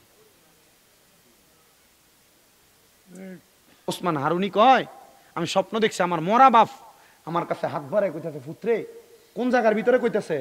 সেজদায়। এ জায়গা কি বুকাস কোনো কিছু দেখার জায়গা? কথা কয় না। সেজদা হলো আল্লাহর সাথে বান্দার কথা কনের জায়গা, প্রেমিক এবং আশেক এবং মাসুকের প্রেমের জায়গা। কি কথা বলেন না কেন? সেজদা কোন জায়গা? আশেক এবং মাসুকের প্রেমের জায়গা, আল্লাহর সাথে বান্দার কথার জায়গা, মেরাজের জায়গা। এ বান্দা ওসমান হারুনী কয়, আমি দিল্লির বড় মসজিদের আলেম বুজুর্গ একজন ব্যক্তি দেখা যা বললাম, হুজুর আমি তো একটা বড় মারাত্মক স্বপ্ন দেখে ফেলছি। কি দেখছো? হুজুর আমি স্বপ্ন দেখছি আমার আব্বা জান ইন্তেকাল করার পরে আমার কাছে খানা চাইতেছে। উনি বলছে, বাবা তুমি তোমার আব্বা জান যেহেতু ইন্তেকাল করেছো, তোমার কাছে খানা চাইতেছে, তুমি তোমার আব্বার জন্য একটু কোরআন তেলাওয়াত করো আর আব্বার জন্য দোয়া করো। ওসমান হারুনী কয়, হুজুর যেহেতু খানা চাইতেছে দেখছি আমি মানুষকে খাওয়াই। বলছে, তোমার খাওয়াইলে অসুবিধা নাই, তোমার যত সম্পদ আছে তুমি পারলে মানুষকে খাওয়াও, ইসলামের সবচেয়ে উত্তম কাজ হইল সাহাবায়ে কেরাম প্রশ্ন করি ইয়া রাসূলুল্লাহ আইয়ুল ইসলাম খায়রুন, ইসলাম উত্তম কাজ কোনটা? নবী কয় ক্বালা তুতঈমুত তাআম, অপরকে খাদ্য খাওয়ানো, ও তাকরাউস সালাম, মানুষকে সালাম দেওয়া। ইসলামের সবচেয়ে উত্তম কাজ কয়টা? দুইটা। এক নাম্বার মানুষের খানা খাওয়ানো, দুই নাম্বার কি করা? সালাম দেওয়া। আপনারা দেননি? দেয় লাড্ডু দে, ঘরে যাইলে সালাম দিয়েন। এবারে দেয় দেখে কইছে আর কি, যারা দেয় না এরা তো হ্যাঁও কয় না। উসমান হারুনি কয় হুজুর আমি দেখছি খাওয়াইতাছি, আমি কি কোরআন শরীফ পড়তাম? বলে হ্যাঁ তুমি কোরআন শরীফ পড়ো। কোরআন শরীফ পড়লা, কারণ যারা মুমিন, এই মুমিনদের খানা খোরাক, পেটের ক্ষুধা রাখলে মানুষের খানা হইল, মানুষের খোরাক হইল খাবার। আর যারা মুমিন তাদের খোরাক হইল কোরআন তেলাওয়াত জিকির। জোরে কোন সুবহানাল্লাহ।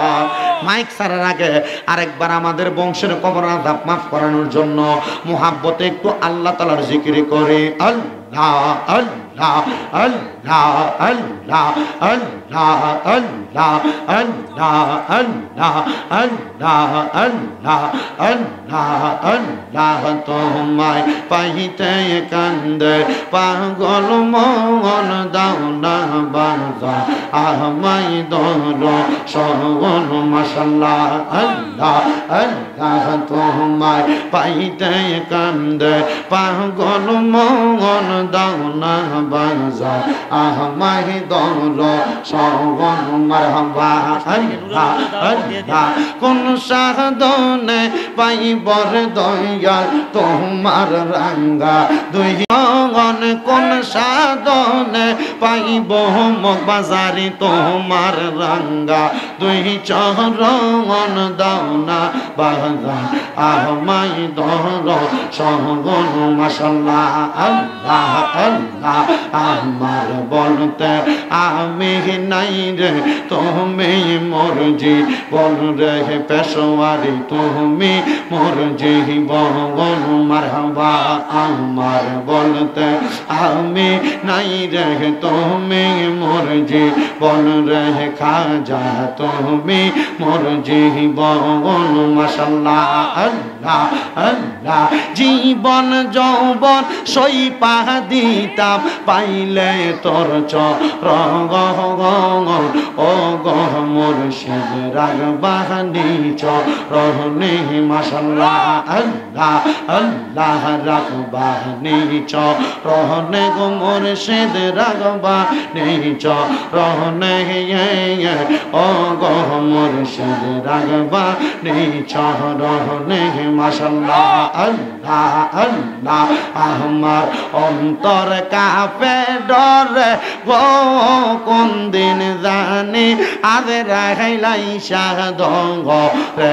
আমার অন্তর কাঁপে ডরে গো, মইরা গেলে মাটি দিও আমার মুর্শিদের দরবারে মাশাআল্লাহ আল্লাহ আল্লাহ।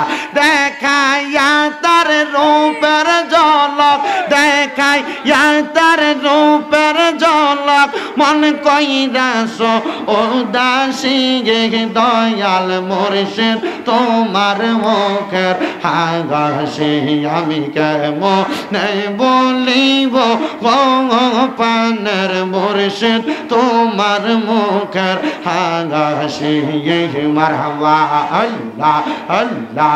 আমি কেমনে বলিব গো পানের মুর্শিদ তোমার মুখের হাসি মারহাবা আল্লাহ আল্লাহ আল্লাহ আল্লাহ। হীরা মানিক মুক্তা চাই না গো, চাই যে দয়াল মোরা রাগে তোমার চরণ গো গো মারহাবা আল্লাহ আল্লাহ। দিদার দিয়া দন্ন কর, দিদার দিয়া দন্ন কর, কর জালা অবসান তোরে না দেখিলে বাঁচে না দেহে পগরান। হায়রে ও আমার মুর্শিদ চান তোমায় না দেখিলে বাঁচে না রে পগরান। মারহাবা আল্লাহ আল্লাহ আল্লাহ আল্লাহ। ও আমার মুর্শিদ চান তোমায় না দেখিলে বাঁচে না রে পগরান। মারহাবা আল্লাহ আল্লাহ। দেখাইয়া তার রূপের ঝলক, দেখাইয়া তার রূপের ঝলক মন কইরাছে উদাসী তার আমি কত ভালোবাসি। আমার মুর্শিদ কেন বোঝে না ও তারে আমি কত ভালোবাসি। মারহাবা আল্লাহ আল্লাহ। লা ইলাহা ইল্লাল্লাহ মুহাম্মাদুর রাসূলুল্লাহ সাল্লাল্লাহু আলাইহি ওয়াসাল্লাম। ইয়া নবী সালাম ইয়া রাসূল সালাম আলাইকা ইয়া মালাইকা সালাম।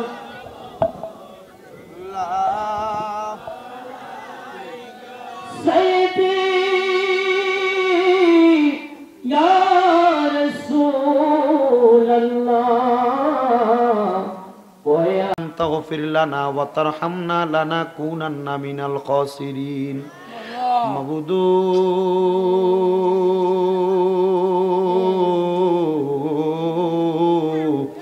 মাবুদু ও দয়াল আল্লাহ, আপনি কি আসমানে না জমিনে রে আল্লাহ, না পাহাড়ে না দরিয়ায় রে আল্লাহ। এ গত জীবনে আপনার কত তালাশ করলাম, সন্ধান পাইলাম না আল্লাহ। বহু সন্ধানের পরে এই কুমিল্লা জেলার হোমনা থানা আলিপুর গ্রামবাসী প্রবাসী বিন্দু যুবক বিন্দুদের এন্তেজামে আলিপুর নজরবাড়ি মরহুম তোতামিও সকল কবরবাসীদের মাগফিরাত কামনায় 13তম ওয়াজ ও দোয়ার মাহফিল সাজাইয়া আমার সঙ্গে আলেম ওলামারা, দাড়ি পাকা বয়স্ক বাবারা, যুবক নওজোয়ান ভাইয়েরা, ছোট্ট ছোট্ট মাসুম বাচ্চারা, পর্দার অন্তরালের আমার কত মা বোনেরা, বিশেষ করে সোশ্যাল মিডিয়ার মাধ্যমে দেশ বিদেশ থেকে দেখনেওয়ালা ভাই বাবারা, মা বোনেরা, তোমার কুদরতের দরবারে শাহিন শাহী পাক দরবারে মাপ পাওয়ার আশায় গুনাহগারের বেশে দুইখানা হাত বাড়াইছে গো আল্লাহ। আল্লাহ হাত দুইটা কপালে লাগার আগে আগে আমরার জীবনের গুনাহ মাফ কইরা বেগুনাহ মাসুম বান্দা বানায়া দাও। তুমি যদি মাফ না করো আল্লাহ তোমার বান্দারে বলো তোমার বান্দা যাইয়া চাইব কার কাছে। রহিম রহমান নামটি তোমার আল্লাহ আছে আমরার জানা, সেই নামেরও সিলাই গো গুনাহ করে দাও ক্ষমা। মাবুদ আমরা গুনাহগাররা তোমার দরবারে হাত বাড়াইলাম আল্লাহ, তার হাতটা তোমার কাছে মায়া লাগে পছন্দ হয়, ওই হাতের উসিলায় আমরার বংশের কবরের আযাব মাফ কইরা দাও আল্লাহ। আজকের মুনাজাতে কে জানি হাত বাড়াইছে, কার জানি জগতের মধ্যে বাবা নাই। হায় রে বাবা, কত কষ্ট কইরা মাথার গাম পায়ে ফালাইয়া সন্তানরে মানুষ করছে, এমন আব্বা যাদের কবরে আব্বার কবর জান্নাতের বাগান বানায়া দাও মাবুদ। কে জানি হাত বাড়াইছে, কার জানি মানায়, যেই মা 10 মাস 10 দিন গর্ভে ধইরা সন্তানের প্রসব বেদনা সহ্য করতে মার বড় কষ্ট হইছে, নিজে না খাইয়া মা জননী সন্তানরে খাওয়াইছে। এমন অনেক সন্তান আছে মা বাপ কষ্ট কইরা মানুষ কইরা দিয়া গেছে, আজকে সন্তানের সুখের সময় মা বাপ দুনিয়াতে নাই, মরিয়া গিয়াছেন। আল্লাহ যারার মা বাপ মাফ করিয়া দেন না গো আল্লাহ কবরে রাজা। আম্মায় আব্বা চইলা গেছে আল্লাহ যারা রে ফালাইয়া তারারে রাইখা গো গেছে কান্দিবার লাগ। আল্লাহ যাদের মা বাবা কবরে আল্লাহ তাদের পক্ষ থেকে মাপ চাই, আম্মা আব্বার কবর জান্নাতের বাগান বানায়া দাও, আম্মা আব্বা বেঁচে থাকলে হায়াতে বরকত দান কইরা দাও। আল্লাহ বিশেষ করে তোতামিয়ার মরহুম তোতামিয়ার জন্য এলাকার কবরবাসীর মাগফিরাত কামনায় ওনার ইন্তেজাম এত সুন্দর জান্নাতের বাগান আল্লাহ তুমি কবুল আর মঞ্জুর কইরা নাও। মরহুম তোতামিয়া, মরহুম হযরত মেম্বার, মরহুম জলিল প্রধান, মরহুম ওসমান মেম্বার, মরহুম লাহুমিয়া, মরহুম মুস্তফা চেয়ারম্যান, মরহুম করিম ডাক্তার, হোসেন সরকারের মা বাবার জন্য দোয়া চাইছে, মোহাম্মদ ইকরাম সরকার মা বাবার জন্য দোয়া চাইছে। আল্লাহ আমার অনেক প্রবাসী ভাইয়েরা মোহাম্মদ হাবিব, মোহাম্মদ কাবিল, মোহাম্মদ আলামিন, মোহাম্মদ জসিম, মোহাম্মদ জাহাঙ্গীর, মোহাম্মদ সাইদুল সহ অনেক প্রবাসী ভাইয়েরা দোয়া চায়। আল্লাহ প্রত্যেক প্রবাসীদের দোয়া কবুল ও মঞ্জুর করে নাও। বিশেষ করে আমার আব্বাজান হোসেন সরকার সাহেব মাদ্রাসার ছাত্রদের জন্য কিছু টাকা দিয়েছেন, একটা বস্তা চাউলের ব্যবস্থা করছেন। আমার মুর্শেদ ভাই সহ অনেকের নাম মনে নেই, আল্লাহ অনেকে চাল দিছে, বাচ্চাদের জন্য কিছু টাকা সহযোগিতা করছে। বিশেষ করে আমার এই পাগলা কেনু মিয়া মা বাবার জন্য সব জায়গায় মা ফিরে গেলে দোয়া চাই। আল্লাহ নাম জানা অজানা অনেক মানুষ দোয়া চাই। পর্দার আমার একজন মা আছে রোকেয়া বেগম, উনি দোয়া চাইছে। আল্লাহ আমি মাটার দোয়া তুমি কবুল মঞ্জুর করো। উনি নাকি স্বপ্নে ওনার মা বাবারে মাঝে মাঝে দেখে, আল্লাহ ওনার আম্মা আব্বারে জান্নাতি নাজ নিয়ামত খানার ব্যবস্থা কইরা দাও। পর্দার আড়ালে কত মা বোনেরা দোয়া চায়, আল্লাহ তাদেরকে তুমি কবুল মঞ্জুর করো। আল্লাহ অনেক মাদের স্বামী প্রবাসে আছে, বিদেশে আছে, আল্লাহ তাদের পক্ষ থেকে দোয়া চাই, তারারে কবুল মঞ্জুর করে নাও।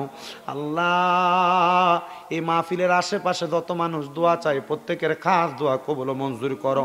মরহুম তোতামিয়ার সহধর্মিনী বেঁচে আছে, ওনার হজের টাকা দিয়ে মাদ্রাসার জন্য জায়গা ক্রয় করা হয়েছে। আল্লাহ ওনার হায়াতের মধ্যে বরকত দান করো। এই পরিবারটারে তুমি কবুল আর মঞ্জুর করে নাও, আমাদের প্রত্যেকের মনের আশাগুলা পূরণ করো। বিশেষ করে দরিবাসানিয়ার আমার ভাই মোহাম্মদ সাইফুল ইসলাম দরবেশ ভাই, ওনার পরিবারের জন্য দোয়া চা হয়। ওনার সন্তানরা কিছুদিন পরে পরীক্ষা দিবে, আল্লাহ সাইফুল ইসলাম দরবেশ সহ ওনার পরিবারদেরকে তুমি কবুল মঞ্জুর করে নাও। আখাসুল খাস ভাবে আল্লাহ যারা যারা মাদ্রাসাটার প্রতি নজর রাখে, আল্লাহ তুমি তোমার বান্দাদের প্রতি নজর রাখো, গায়বী ভাবে তাদেরকে তুমি সহযোগিতা দান করো। ও আল্লাহ দুশ্মনের দুশ্মনী থেকে, হিংসুকের হিংসা থেকে মাদ্রাসাগুলোর হেফাজত করো, তোমার নবীর ঘরকে তুমি হেফাজত করো। আল্লাহ ফরিয়াদ এ মাহফিল তুমি 13তম মাহফিল কিয়ামত পর্যন্ত কবুল মঞ্জুর করে নাও। আর আমরার মরণের আগে আখিরি ফরিয়াদ